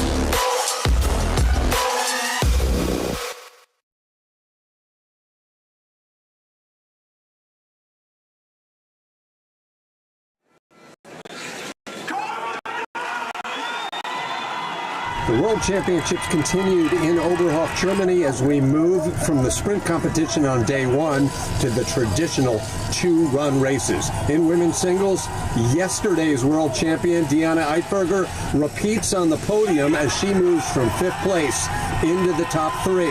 2 remain, though, including former world champion Julia Tobitz, another crowd favorite. Tobitz grew up not far from here, trains here in Oberhof, and when she crossed the finish line, she had the lead with just 1 sled remaining.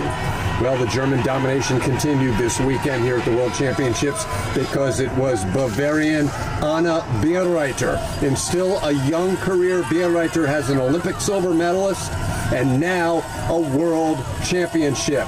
Celebration all around for the Yellow Jackets down at the bottom as Germany takes 1, 2, 3 for the second day in a row. In fact, the Germans put 4 in the top 5 with Austria's Madeleine Egler just missing out.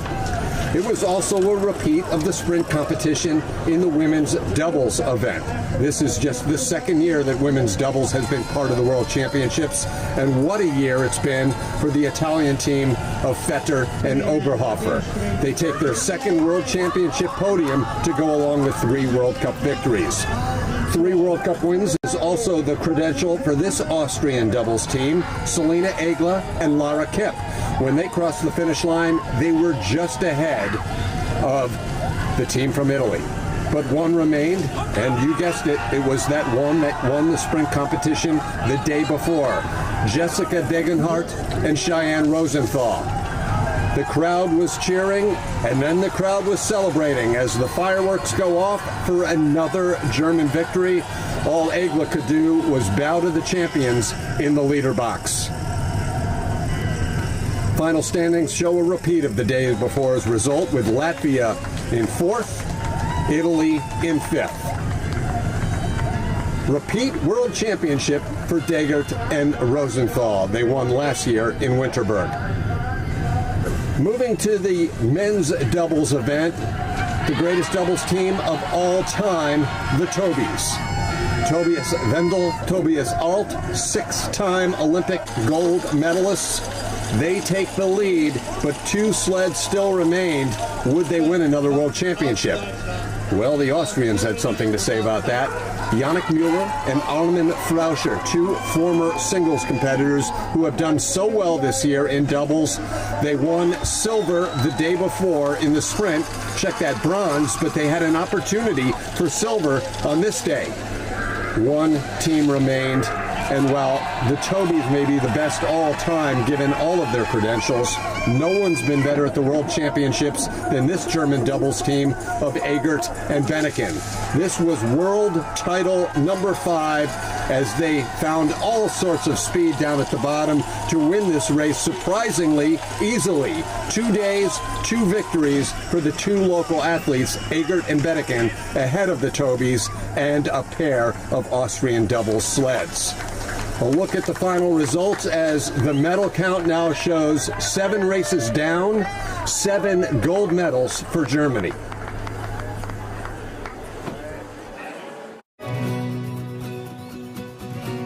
Ich habe mich überraschen lassen von ihr, ja, weil ich möchte biken in die Berge. Und da kommt einfach mal Oberhof, ja, genau. Und auf einmal sind wir da und ich bin ganz baff, dass es hier so viele Sachen gibt, so viele Aktivitäten, auch für die Kinder. Die Sachen sind liebevoll hergerichtet. Und heute haben wir schon eigentlich ganz coole Sachen gemacht. Mhm. Was haben wir gemacht heute?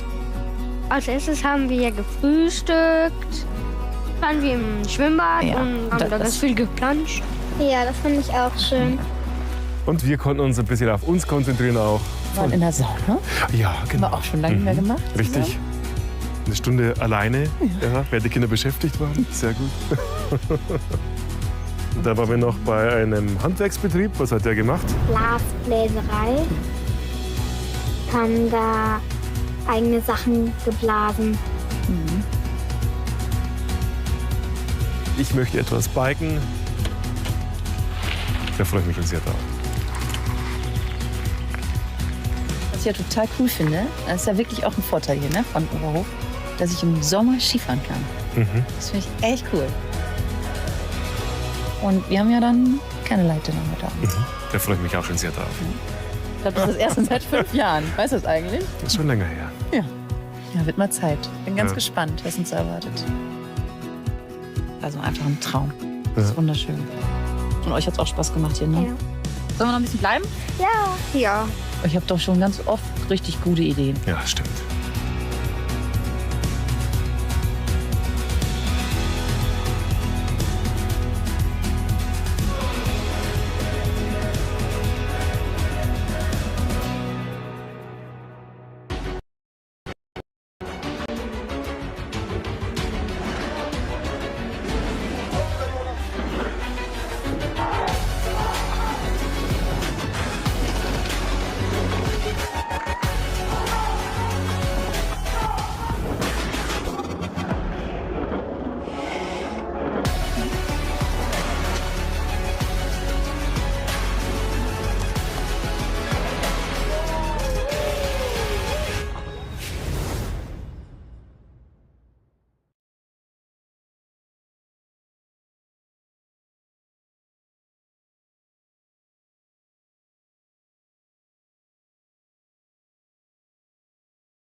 How do you feel about World Championships?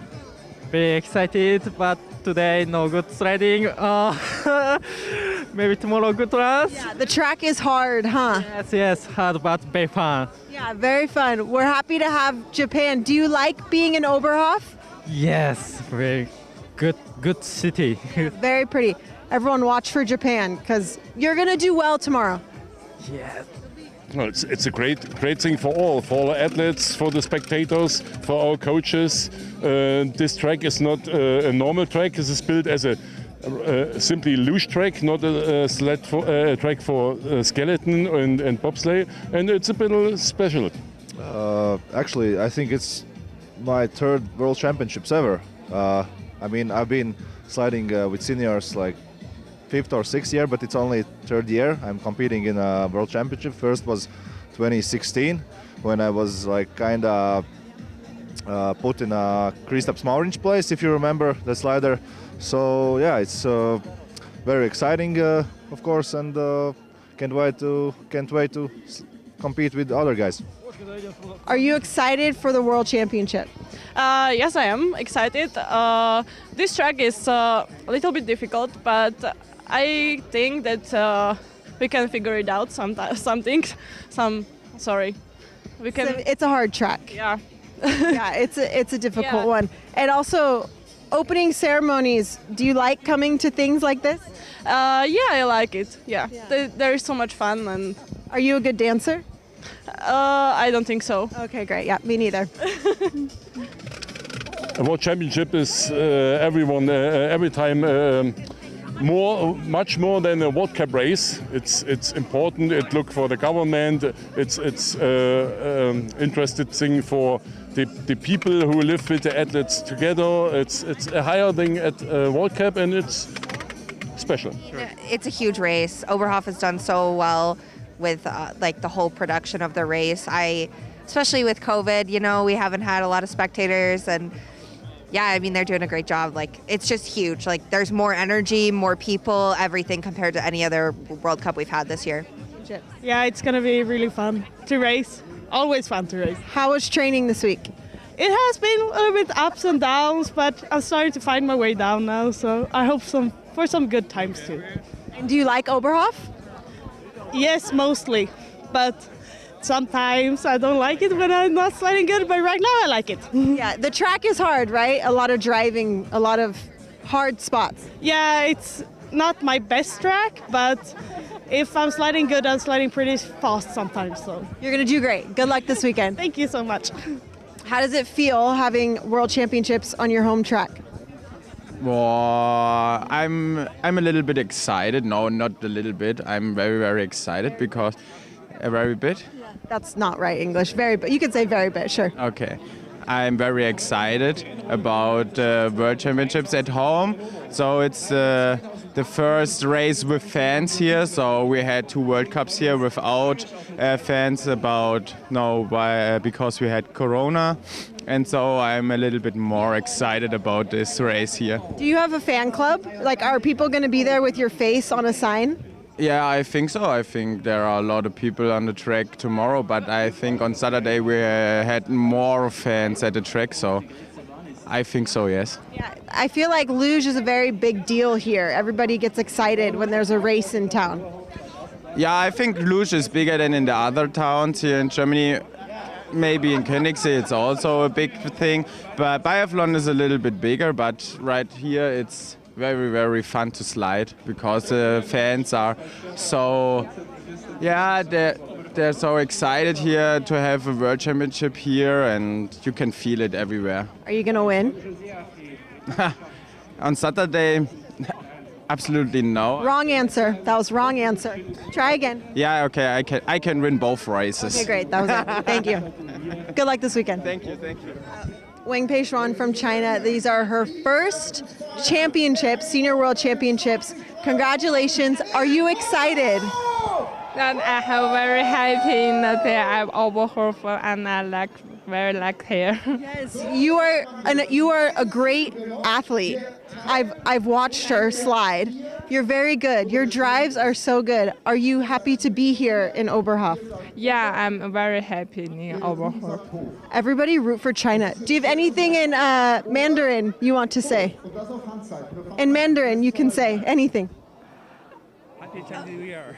Chinese New Year. It is Chinese New Year. Yeah, you can say that. Yes, Happy Chinese New Year. Okay, amazing.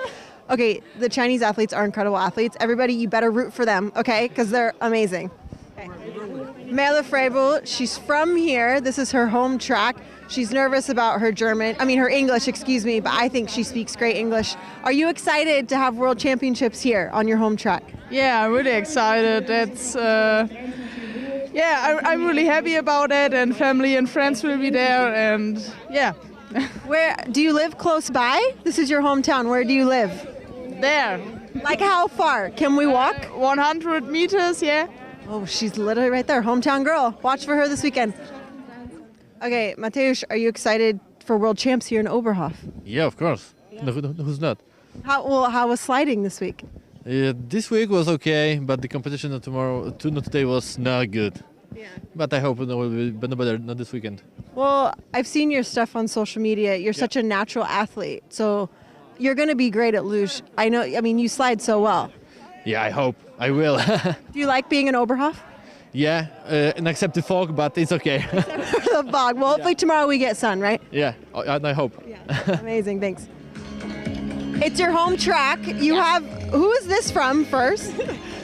This was a very special fan, a fangirl, and she said it's for the German ladies, and we all should bite in it. Oh, cute, cute. Are you? Good luck is standing on it. Yeah. Feel good. I like that. Yeah. Are you excited for World Championships to be on your home track? Yes, of course. Every race I do in Oberhof, I'm very exciting. This is very special because they will be my last World Champs in luge single, and it feels like a book is closed. Yes, yeah. The end of a chapter. Yes. Wow, you have good juju on your side. Are you going to win? You've got a heart. Are you going to win this weekend? I don't know. It's very hard. After the last session today, there are so many girls who are fight for the title for World Champ, and we will see. Well, it's been a lot of fun being in your hometown. So good luck this weekend. Thank you very much, Kate.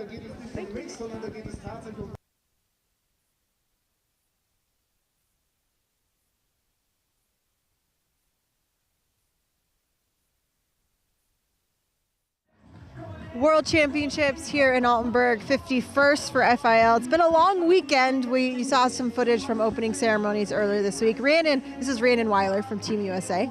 Women's doubles, you were at opening ceremonies. How was it? It was really fun. I think there was a lot of good energy there, and I think it was a great way to kind of start off the World Championships this year. I was impressed by the light show. Yeah, that was actually like the coolest thing ever. I felt like I was not expecting that. And then they did the light show again, I think, at awards too. So. Yeah. I feel like Oberhof, I was thinking, I'm like, how long did it take to plan this whole event? Because this is wild. Yeah. Like, have you seen anything like this? No, this is definitely probably the biggest crowd we've had. I mean, like right now, not everyone's quite there, but like, I think like second run yesterday, like it was insane. Like such good energy here. It must feel interesting coming from America where the sport's not so popular, and then you come here and people like want your autograph, and all the schools are here. What was your first impression of that? I think it's mostly just crazy how many like young kids are like so involved, and I think that's why the Germans are so good. You look and there's so many like groups of like school kids and different atmosphere. I think people are definitely in the US like they're really interested in it, but just definitely not the same like fan base. Our fans are great, but they got a lot more people. Yeah, it's not the same hype. It's not the same hype at all. I feel like when I was competing and I'd go back home to the States, I'd try and describe, like, I swear luge is a real sport, and in Germany it's a real sport, and these humans of Oberhof are making it real. So, okay, moving in. This is our last final rodeo of this 3-day championship weekend. So team relay is my favorite to watch. I think it's just so fun. It brings in a different dynamic. It's variety within the sport. So give us really quick, for anyone that doesn't know what relay is, if you were to break it down in a few sentences, what is it? I think it's like probably the most unpredictable race we have. You have your men's and doubles have a reaction start, which adds a whole new element. It makes the start completely different. And then you also have the element of you have to be clean out of the last curve and you have to hit a pad, which honestly can sometimes go 50-50 for some teams. If you're heading out, it's really difficult and a challenging little addition to it. I think it's probably it's definitely my favorite to watch as well. Yeah. Well, and do you, we saw some athletes miss the pad in Segulda. Can you train to hit the pad? How do you incorporate that into training? I think a lot of it is when you really just want to make sure if you know you have a relay kind of coming up this weekend, definitely you want to make sure you're having those clean exits. Some of our athletes I know have even tried just sitting up just to kind of get prepared for that. Here I believe it's a little bit easier this pad, but Segulda is definitely one of the hardest ones from what I've heard. Why is it harder? Just a tough exit curve, and it's right there. Okay, so more strength to get up there too. I feel like I don't sit up. I just keep the sled stable. I've only done a relay a couple times, but so you get to chill on the back. I get to chill. I just keep it straight. Just put your shoulders back, let it do its thing. Yeah. So with women's doubles, do you think that they will evolve relay into incorporating women's doubles, or maybe women's doubles would take the men's doubles spot? I think the goal honestly is to have it so we can probably be the fourth sled, so we can run 4 sleds down the hill and you can have a men's and women's team. And I think that's kind of what they're looking for. I think we just need a little bit higher participation rate, just so we're not, if a country doesn't have a women's doubles team, we don't want to keep them out of the relay right now. So I think we're getting there, and hopefully by the Olympics we'll be in it. That would be really, really cool. Is that plausible, do you think? I definitely think so. I think I think logistics-wise, they got to figure it out. We got to just get a couple more teams involved from other countries. But I think we could be there. I think we're going to get there for you. That's cool. We're going to manifest it. We'll put it in our affirmations every day. We'll say women's doubles will be in Milan Cortina. So the breakdown of this, it's fastest women, fastest men, fastest doubles. How do they choose their team for this? I think each country kind of has a different set of protocols. I believe ours in the U.S. is by fastest run. So whoever has the fastest run of the 2 runs usually is kind of who we pick. Some might have top placements, but it really all depends on your country's kind of rules going into it. So everyone's got a little different. Cool. Well, we saw they started the forerunner, I believe. We see some of the younger German athletes, and the forerunner is just to make sure that everything works, the timing works, and the pad and everything. So I'm excited. Okay, so how do you think Team USA is going to do? First, I want to know what Team USA do, and then who do you think, maybe Team USA will win. So what your whole prediction? Yeah. I think USA, we've definitely showed some speed this week, I know. I think they just clean runs, and I think it's anyone's game at that point. But I think US, if we put down clean runs, we can definitely in medal contention. But obviously I think your front runners, you're looking at Germany. They've done great in every event so far this week. And then Austria, they're really killing it. And then you got Italy and Latvia also. Big opponents, in Poland too. Has really shown some speed. Yeah. Poland does well. They've always have a good team, which is cool. So, okay, this is going to be exciting. I think we're coming up in just a little bit, but I'm sure we have some fans from USA at home. Do you have anything you want to say to anyone in your hometown or anything? Just thank you for all the support. It means a lot. It's definitely always great hearing from people back home and seeing all little congratulations and things. It's such a great opportunity to be here, and I'm happy to have the support system back home. Amazing. Okay, thank you so much for joining us. We'll see you. Are you excited for Altenburg next week? Yeah, I'm a little nervous. See how it goes. We've only had 3 runs from double start there, so your voice just said it all. It was like, yeah, we're gonna do our best. It's gonna be great. Altenburg is a scary track. Yeah. It's intimidating, especially on a double sled. Yeah. Give me your hand. Give me your hand. Yeah. I have so much respect for what you're doing. Thank you. It is so scary to go down these tracks on a double sled. So I give you all my love and all my energy, because they might not understand how difficult it is to do this sport, but I kind of get it. You get it. So I feel you and I support you. Taking it one step at a time. That's all it is. One step at a time. One step at a time, one curve at a time. We're just doing our best. We're just trying to survive out here on a double sled in Altenburg. We're learning a lot. That's all it is. It's just a learning year. Yeah, Altenburg gets a little wild. So it's actually interesting. We're headed to Altenburg next week, but World Championships is next year, which we're prepping for it one step at a time. But we actually had a chance to talk to some of the organizers of the World Championships next year in Altenburg. It was cool to catch up with them, and here's a little bit about them. Okay, we are joined by some special guests. Sorry, it's so loud because there's so much happening here because World Championships is so exciting. But this is Jens and this is Uta, and they're in charge of World Championships next year in Altenburg. So first I have to ask, how's your experience been here at these World Championships? The fans very beautiful, a big event here in Oberhof, a lot of visitors, great organization, very well. So, are you guys excited to host your own World Championships next year? Yes, of course. World Championships are always a highlight, and yeah, we are looking forward. We are excited to be the host, to welcome so many spectators, and of course the athletes and trainers and stuff. So yeah. How does someone plan a World Championships? Like, I don't even know where you would start to put this all together, to make this all happen. Yeah, there's so much routine in it because of hosting so much World Cups over the years. And of course, we had some Worlds in 2020 and 2021 for bobsleigh and skeleton. So of course, we have some experience and some routines. But of course, it's always a little new and exciting, and yeah. So next week we're headed to Altenburg. Do you guys have work to do to get ready for next week? No, for next week we are ready. The nations can come. The track is good. We are very happy that the track here, wie heißt das, der ganze Tross? Yeah, all the athletes, the coaches to come next week from the World Champions to the World Cup to Altenburg. We are very happy then next week to have the World Champions in Altenburg. This will be a great World Cup. Amazing. We're very excited. Let's take a look at all of this gear, the hats. It looks great. I love it. Some pins. Yeah, some pins. We got all the things. It's very good here. The beanie was very good. You look great. Perfect. We have only 2 of them right now, so these are the test beanies. Yeah. Only the important people get to wear them. I don't have one. So if anyone wants to find more information, where should they look online for information about World Champs? Okay, great. Okay, thank you. Yeah. Okay, amazing. That was very smart. Yeah. But yeah, be your own marketer on your jacket. Well, amazing. Is there anything you'd like to say for everyone watching to get them ready for next year? You're very welcome in Altenburg. I love that. Perfect. Not only to the World Cup next week, but to the next year championships too. Amazing. Thank you guys so much. Good luck with planning, and we'll see you next week. We'll be here next week. Amazing. Thanks so much. Thank you. Bye. We were able to catch up with them a little earlier today.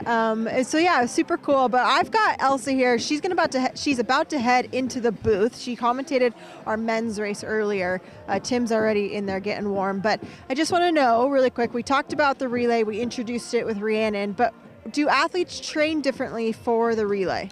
So the men and the doubles will sometimes do specific training for the starts because it's the reaction start. But other than that, the rest of the run's pretty much the same. And how difficult is it to hit that pad at the end? Like, is it, because some athletes make it look really easy and some people totally whiff. So what's the deal? I mean, you're still going over 100 kilometers an hour at the time that you hit the pad. So it certainly isn't easy. And hitting something that's stationary at that speed, it can really hurt if you get it wrong. So it's not as easy as it looks. Okay, so then our predictions for this race coming up. So some of the smaller countries, Poland tends to put a good team together. I feel like they're always in contention of top 5. And then, of course, Germany, Austria, Italy. I mean, everybody's so fast. So what's your gut say? So I think for the actual medals, it'll be Germany, Austria, and then Latvia.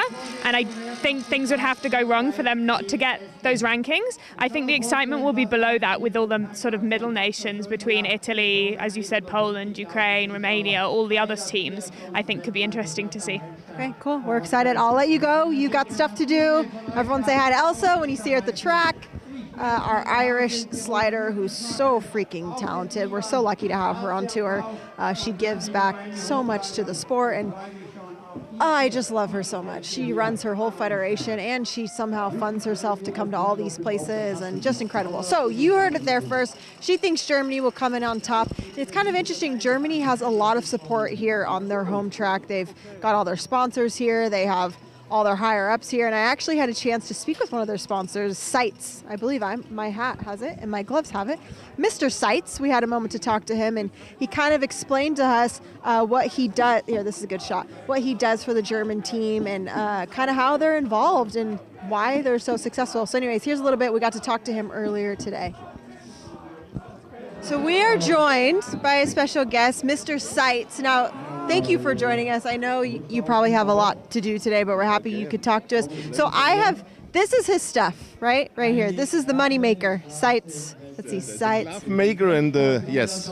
I have seen your name my whole athletic career, and you've been everywhere. How long have you been working with the German team for? 8 years now, 8 years. From this beginning, we started with the German team, and now you can see, I think we have all the national. And yes, it started slowly, and now it's a good marketing for us. Yes, absolutely. And your stuff looks great. I mean, I'm wearing it. I've got Seitz all over. So what do you guys do for the German team? You work on a lot of technical things, right? Not just clothing? Yeah, we started with the starting gloves. And this is a technical glove. And we come from the technical side. We produce technical glove, firefighting glove, for example. This is our main business, and so yeah, it's. I think this is a good thing for us. So firefighting glove. What is it about a firefighting glove that makes it different? Yeah, firefighting glove is heat resistant and water resistant, and the water resistant we have also here in this glove. So we can bring the technical from the high tech glove to the sports gloves, and this is. I think a good idea. Yeah, that's really interesting. Actually, I didn't know that firefighting was the background, because I think that's interesting. When athletes crash, it can actually get very intense when they're sliding down the ice with their gloves. So you are probably the perfect person to make gloves for us. Yeah. That's cool. Because then also, do you work with? Because they have to add spikes. So for a lot of these gloves, they add spikes on the end of it. Do you do anything special for that? Yeah, no. This all the teams do this by themselves. This is not our business. This is not our thing. Yeah. You stick just to the good gloves and good. The glove and the spikes produce the teams. I've been noticing the Germans have some new gloves. They're highlighter yellow, green. They're very bright. Is this a new development for World Championships? Yes. For every year we change the color, so you have a new glove, and I think this together with the clothing. Yeah, it looks great. Well, do you think that's the secret as to why they're winning so many medals? Those new gloves? Yeah. All right, thank you so much for joining us, Mr. Seitz. You have contributed to so many World Championship medals, and congratulations on this weekend for Germany. Thank you. Yeah, thank you. Amazing. All right, we are going to wrap this up. We've got our team relay to start. We've got all of our teams lined up. Come take a look. We've got Sweden, we've got Chinese Taipei, we've got China, we've got Ukraine. This is the best part. This is the best part about the team relays, because everybody comes, they come hang out, and they just get to watch, and it's just fun. Everyone's got their Glühwein, they're hanging out. So we're going to start off. I believe our first team is China. They're my favorite team, I think. I don't know if I'm allowed to say that, but I just love the Chinese. So everyone, switch over to the world's feed. We've got Tim and Elsa waiting for you. We're going to walk you through this whole relay and why it's so exciting. And good luck to all the athletes. Please don't miss the pad. It just hurts. It hurts the soul when someone misses it. And also an athlete just never forgets it. So you just don't want that. You don't want that to happen during World Championships. But go ahead and switch over. It's been so fun with our FIL studio, and we will see you after the race.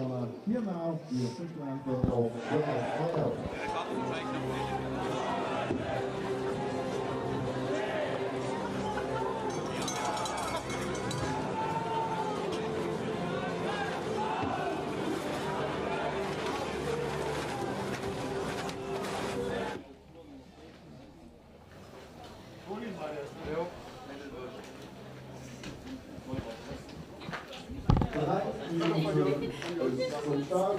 China wird das Ganze eröffnen mit Wang mit Alabati, Aihimati und Huang Yebo und Peng Junju.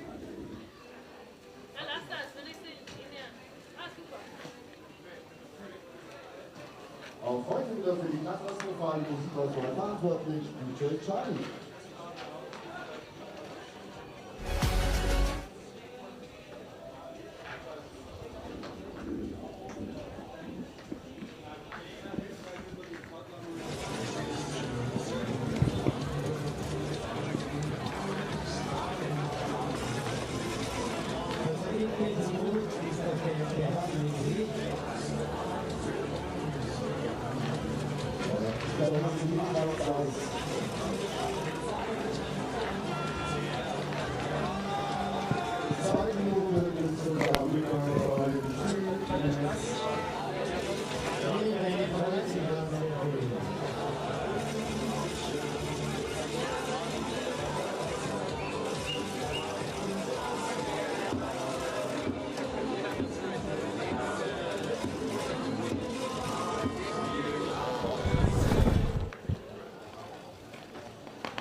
Jahre die Gruppe und 1 Minute ist schon da. We gonna start the relay in 1 minute. China, Rumänien, Slowakei, Kanada, Ukraine, Polen, USA, Italien, Lettland, Österreich und zum Abschluss dann Deutschland mit Adam Lehrleiter, mit Max Leinhardt, mit Toni Eckert und Sascha Renneken. Und dann sind wir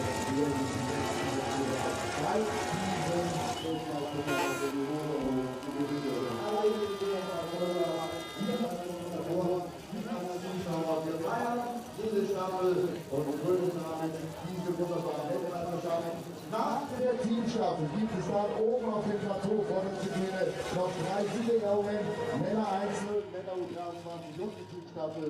Und wir übergeben dann sozusagen das Staffeltaxgeld an die Kollegen von Altenberg für 19 Jugendweltklasse im nächsten Jahr. China ist bereit. Und von da aus bereit, ist still.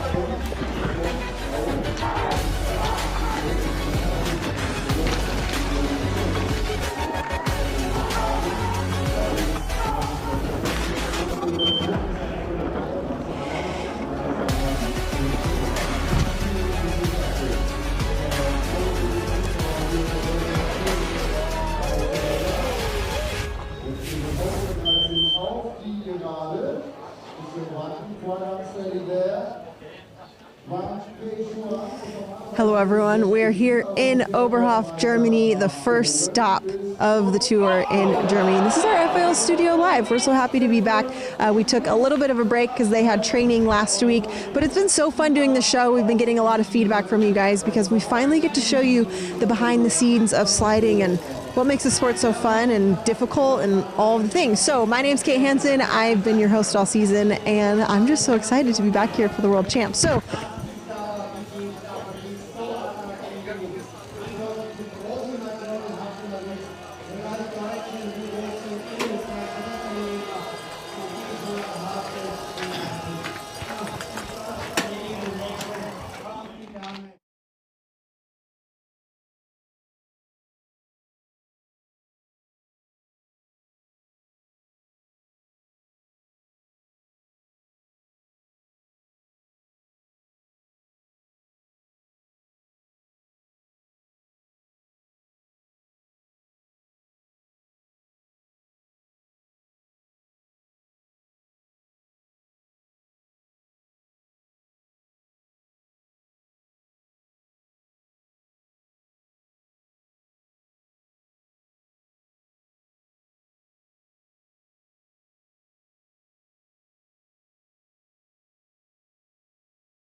Okay, that was a wild finish from the German team.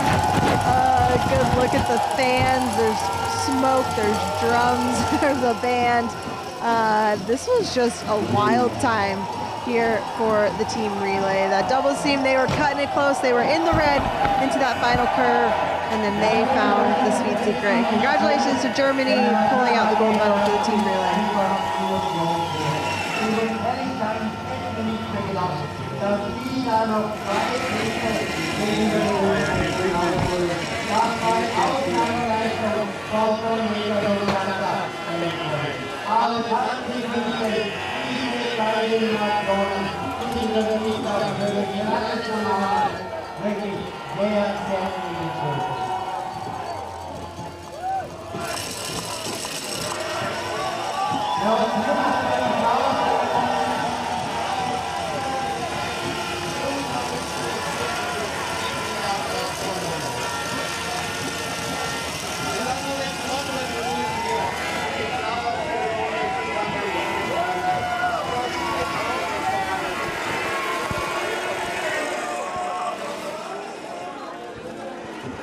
Here's a good final look at the results. Germany first, Austria capturing the silver, Latvia in bronze. That was tight racing, 4/10 from third to first, and within, I mean, each team is 3 runs, so 4/10, that's really not that much time.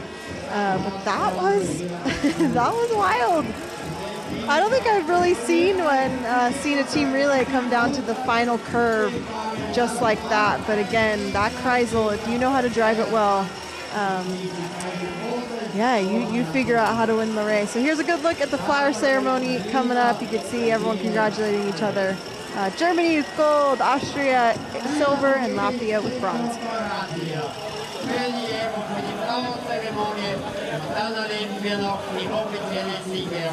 Bronzemedaille für Lettland, Bronze Medal for Team Latvia. Und aus den Händen von einer Tragödie gereicht von der Praxisgruppe Teamfehler geben wir schöne Blumen.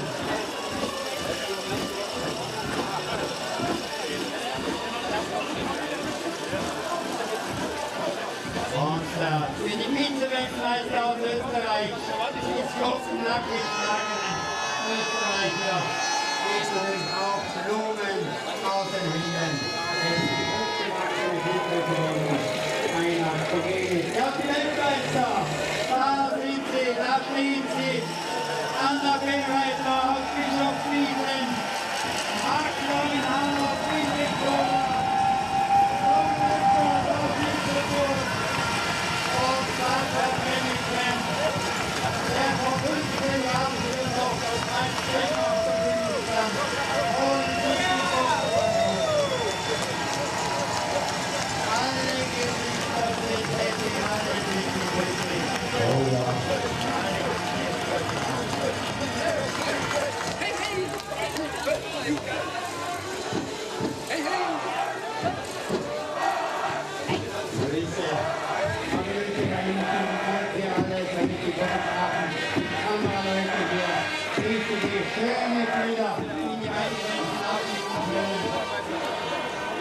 Ein schönes Ende dieser 51. Zumindest was den sportlichen Part anbelangt. Es geht hier noch ein wenig, wer hier noch 2 Siege errungen. Aber dann ist diese Weltmeisterschaft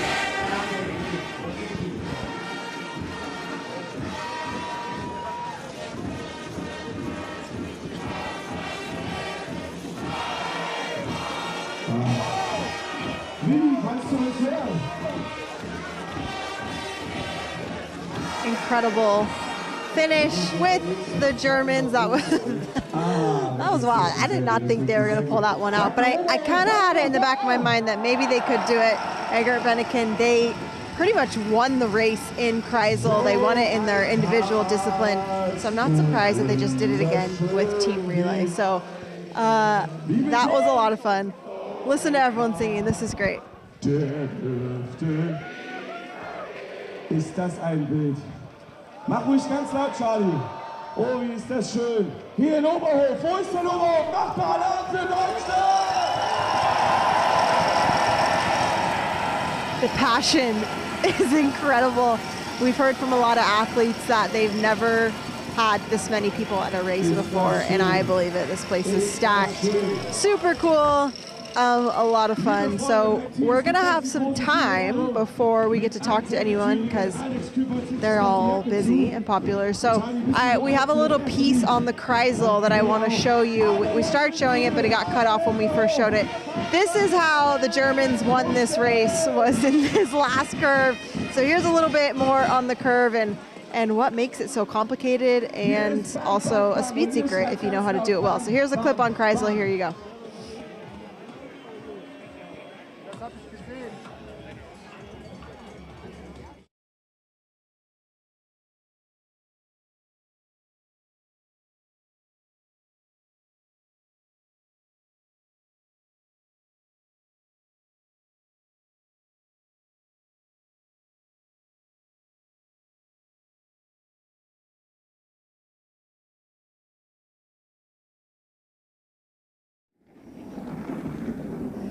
Kreisels, they are wild. They're kind of crazy. Want to talk about them really quick because they're a massive part of the race. A ton of time can be lost here and won here. So pretty much a Kreisel means that it's almost, it's not always a 360-degree turn. Sometimes they're 270 degrees, but only a few tracks in the world have them. I don't know the exact degrees on this one, but it pretty much is one massive curve. So how you drive a Kreisel, thankfully they've put in these nice blue lines for spectators to look at to kind of see like the even line. So a good line in Kreisel is just a straight even line. A bad line in Kreisel is when they go up, they come down, they go back up. So the point is, like, let's imagine if we were going to send a bowling ball down the track, we would naturally see it wave through this curve. So the goal is to drive through the whole curve. So when someone comes into a Kreisel, they want to drive, and then they're holding up with their bottom foot, and then they're driving, and then they're holding up, and they're driving. So they're trying to just make it as even as possible. It's really hard to do if you aren't familiar with the track, and also if your entrance is off. So athletes that do it well will make up a lot of time. Athletes that don't do it well will lose a lot of time. And what makes it different here in Oberhof specifically is that the timing eye is right at the end of Kreisel. So it's a big part of it. So yeah, it's just kind of a big part of racing that, and it matters too if your home track has a Kreisel. Like if your home track doesn't have a Kreisel and then you come to Europe for your first time and you see a Kreisel, you're like, whoa, how do we drive this and how do we make it happen? But here's one more. See, Chinese athlete, you can see in their feet. So when you're watching this race, make sure you look at their feet. You can see when they're pushing down, holding up, pushing down, holding up. But that's how you drive a Kreisel. But if you drive it well, you're going to have to ask the local athletes on how to, be really fast, because otherwise you're just trying to steer your way through it. So anyways, that's what a Kreisel is. If you've never known, now you know. And they aren't just laying there. They're actually fighting pressure, trying to make it as even as possible. So keep your eyes peeled for Curve 14 for Kreisel this weekend in Oberhof.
Ich habe mich überraschen lassen von ihr, ja, weil ich möchte biken in die Berge. Und da kommt einfach mal Oberhof, ja, genau. Und auf einmal sind wir da und ich bin ganz baff, dass es hier so viele Sachen gibt, so viele Aktivitäten, auch für die Kinder. Die Sachen sind liebevoll hergerichtet. Und heute haben wir schon eigentlich ganz coole Sachen gemacht. Mhm. Was haben wir gemacht heute? Als erstes haben wir gefrühstückt, waren wir im Schwimmbad und haben da ganz viel geplanscht. Ja, das finde ich auch schön. Und wir konnten uns ein bisschen auf uns konzentrieren auch. Waren in der Sauna? Ja, genau. Haben wir auch schon lange nicht mehr gemacht. Richtig. Eine Stunde alleine, während die Kinder beschäftigt waren. Sehr gut. Da waren wir noch bei einem Handwerksbetrieb. Was hat der gemacht? Blasbläserei. Haben da eigene Sachen geblasen. Ich möchte etwas biken. Da freue ich mich schon sehr drauf. Was ich ja total cool finde, das ist ja wirklich auch ein Vorteil hier, ne, von Oberhof, dass ich im Sommer Skifahren kann. Mhm. Das finde ich echt cool. Und wir haben ja dann keine Leitungen mehr da. Da freue ich mich auch schon sehr drauf.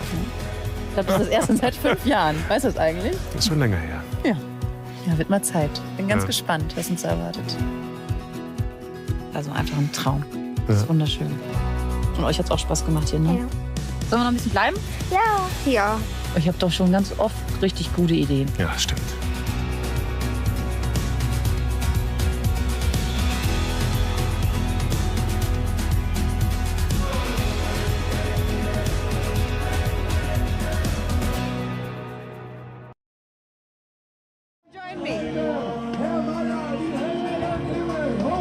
All right, we are on air. Team Austria grabbing silver. They're busy. You're collecting more medals. Come in. Come join me. Come in. I don't speak. It's okay. Ich spreche ein bisschen. Oh, he doesn't want to speak. It's okay. You don't have to. It's okay.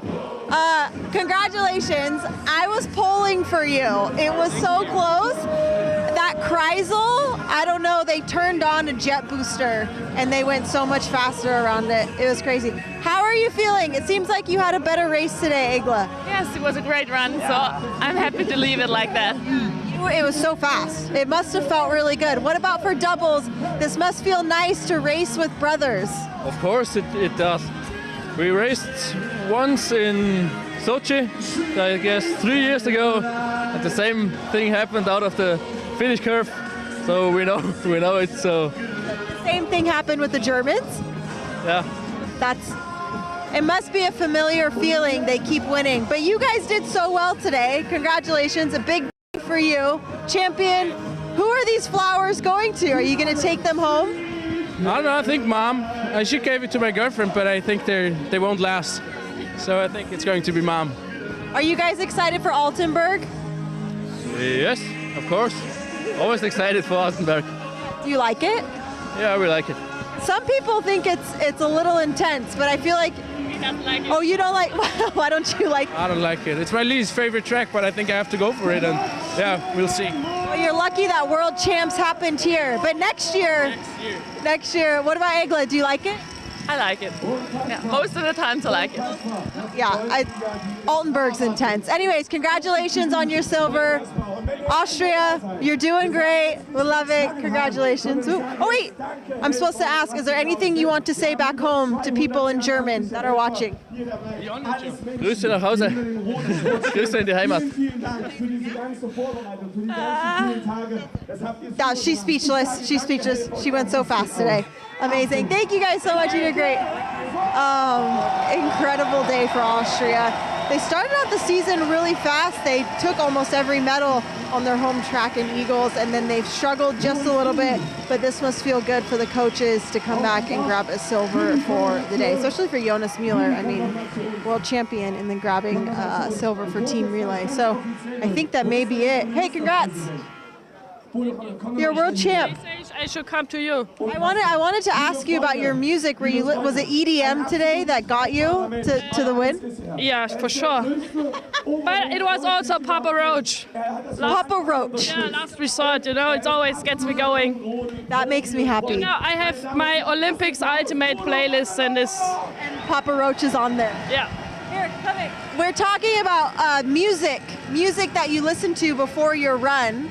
She loves EDM and Papa Roach. What's in your headphones before? We have no headphones before. Okay, when you're warming up though, is it? Nothing. No.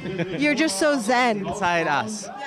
Sasha is singing and I'm dreaming about planes. You're so controlled in your mind. You don't need music or anything. Wow, take notes, everybody. Congratulations. Thank you I so loved you guys going like this with the fans. This must be so fun for you. Yeah, it's amazing, and all the fans are super crazy and have a super good mood, and it's just amazing. Okay, I need to ask for Kreisel. You guys know Kreisel so well. How did you do that? The secret was that our 11, 12, 13 was perfect. I think there we made a speed, and then this Kreisel is super long, and you have more speed, and then you take a time, right? And also our entrance of Kreisel was perfect. Just the exit was not 100%, but still okay. And then you have this half track more speed, and there you take a time. Yeah, and in team relay, there comes 150 meters more than usual, and then you're gaining time. Yeah, when you guys were coming down, I was like, don't hold your breath, because you guys, that's how you did in the doubles race too. That Kreisel was amazing for you guys, so I'm very happy for you. Yeah, and it's not a secret. If you slide a bit lower, there's less meters in the Kreisel, right? Yes, but how do you know it? Trick. They got me with that one. That was good. Congratulations, world champion. Do you guys have family here? Yes, Yeah. The above. Okay, cool. It's our big family, you know. This is a major family. Yeah. Amazing. I'll let you guys go. I want to talk to Max. I'm going to talk to Max really quick. He's also busy, but we don't need to talk to him. What are you guys doing? You're now world champions again. I mean, what's next? Today, are you going to go home and sleep? Are you going on vacation now? What's the deal? Sleep, first of all, sleep. And then next week, next World Cup in Altenberg. Yeah, when we interviewed her yesterday, we say she has ice in her veins. Yeah, and we're like, are you ready for the race tomorrow? And she's like, yeah, I'm ready. And I'm like, and everyone, we're just like, yeah, incredible. Well, it worked out. Congratulations. It must be fun to race with teammates. Seems like you guys all get along really well. To race in the team, especially in the team relay, we are more than just in doubles, so 2 more. So, and then there is more power, more energy, and more crystal in the air with Anna B. And so, and then, now we have to make our work really well, because otherwise she's in the finish, and then she make, no, we had to train more. Team is stressful, because if one person messes up, you hear about it at dinner the next night. I've been there, I get it. Well, congratulations, you well deserved. This was so fun. Thank you for bringing the crowd. They love you. It's only fun when you guys come, because they come for you. So thank you so much. Yes. Do you want to say anything to all the fans watching at home in German? In Deutsch? Ja. Wie geht das? Also, ja, wir sagen einfach mal Dankeschön an alle, die uns auch von zu Hause die Daumen drücken. Es ist unglaublich, wie schön das alles war, und natürlich für die Leute, die hier waren, aber auch genauso wie zu Hause. Am Ende, es ist ein Traum wahr geworden, eine Heimweltmeisterschaft zu Hause mit so fantastischen Leistungen. Und es ist einfach wunderbar, egal ob man das dann von zu Hause mitfiebert oder hier sein konnte. Und ich möchte mal an der Stelle sagen, dass das FIL-Studio mit dir, es ist wirklich, ich liebe das, es ist in der Vorbereitung als Warm-up vor den Rennen, es ist super. Ich hoffe, dass das richtig so weitergeht. So nice, thank you, you're so kind. You guys have medals to go collect, I'll let you go. Congratulations, Oberhof. Wow, so happy for them. Really cool guys. That was so nice of Sasha. But I think that wraps it up for today. This is the 3rd day of racing for our 51st FIL World Championships here in Oberhof. Clearly the crowd, they're still here. They're still hanging out. They're having a lot of fun, but we're going to wrap up our FIL show. My name is Kate Hansen. It's been a pleasure serving you this weekend as your host for the show.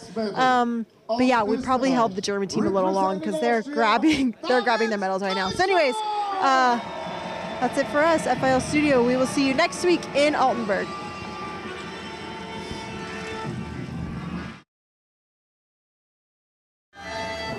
Der zweite Platz, Gewinner der Silbermedaille. second place and winner of the silver medal aus Deutschland, representing Germany, Max Oberhof!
Ladies and Gentlemen, zu Ehren des Weltmeisters Jonas Müller darf ich Sie jetzt um Ihre Aufmerksamkeit für die Nationalhymne Österreichs bitten. To honor the world champion Jonas Müller, please listen now to the national anthem of Austria. Für Erläuterung ehrlich.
sehen wir uns zum Teil gleich nochmal.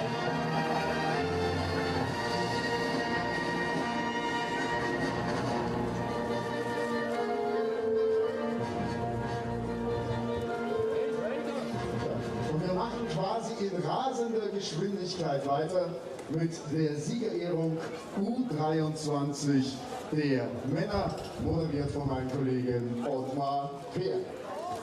Ja, es gibt also nicht nur Ehrungen bei Weltmeisterschaften für Junioren, für die Eliteklasse, sondern auch seit einigen Jahren für die U23. Das sind die Weltmeister von morgen, meine Damen und Herren.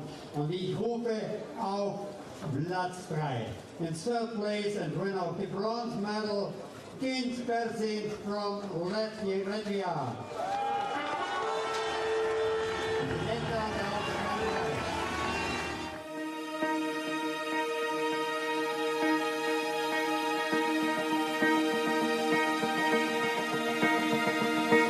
I came to Oberhof 4 years ago and I hope I can stay here for the rest of my sports career. I think for my sports career it's the best decision what I can do. Oberhof is a winter sport town and every winter this place is popular training and of course also competition place for sports like luge, biathlon, ski jumping and more. This is a small town where lives only around 1,500 people, but in race weeks here comes thousands of people to cheer up athletes and enjoy the atmosphere. I'm super excited for the World Championships this weekend because Oberhof is my second home now for 3 years and I like the track really much. It's more a worker track and I like it to work on a sled. And now with the reconstruction it's very beautiful. Yeah, it's just a super nice track. I think the track will be in good shape for the weekend. At this weekend, here are the World Championships in Luge and Oberhof. See you all at the track and have a nice time.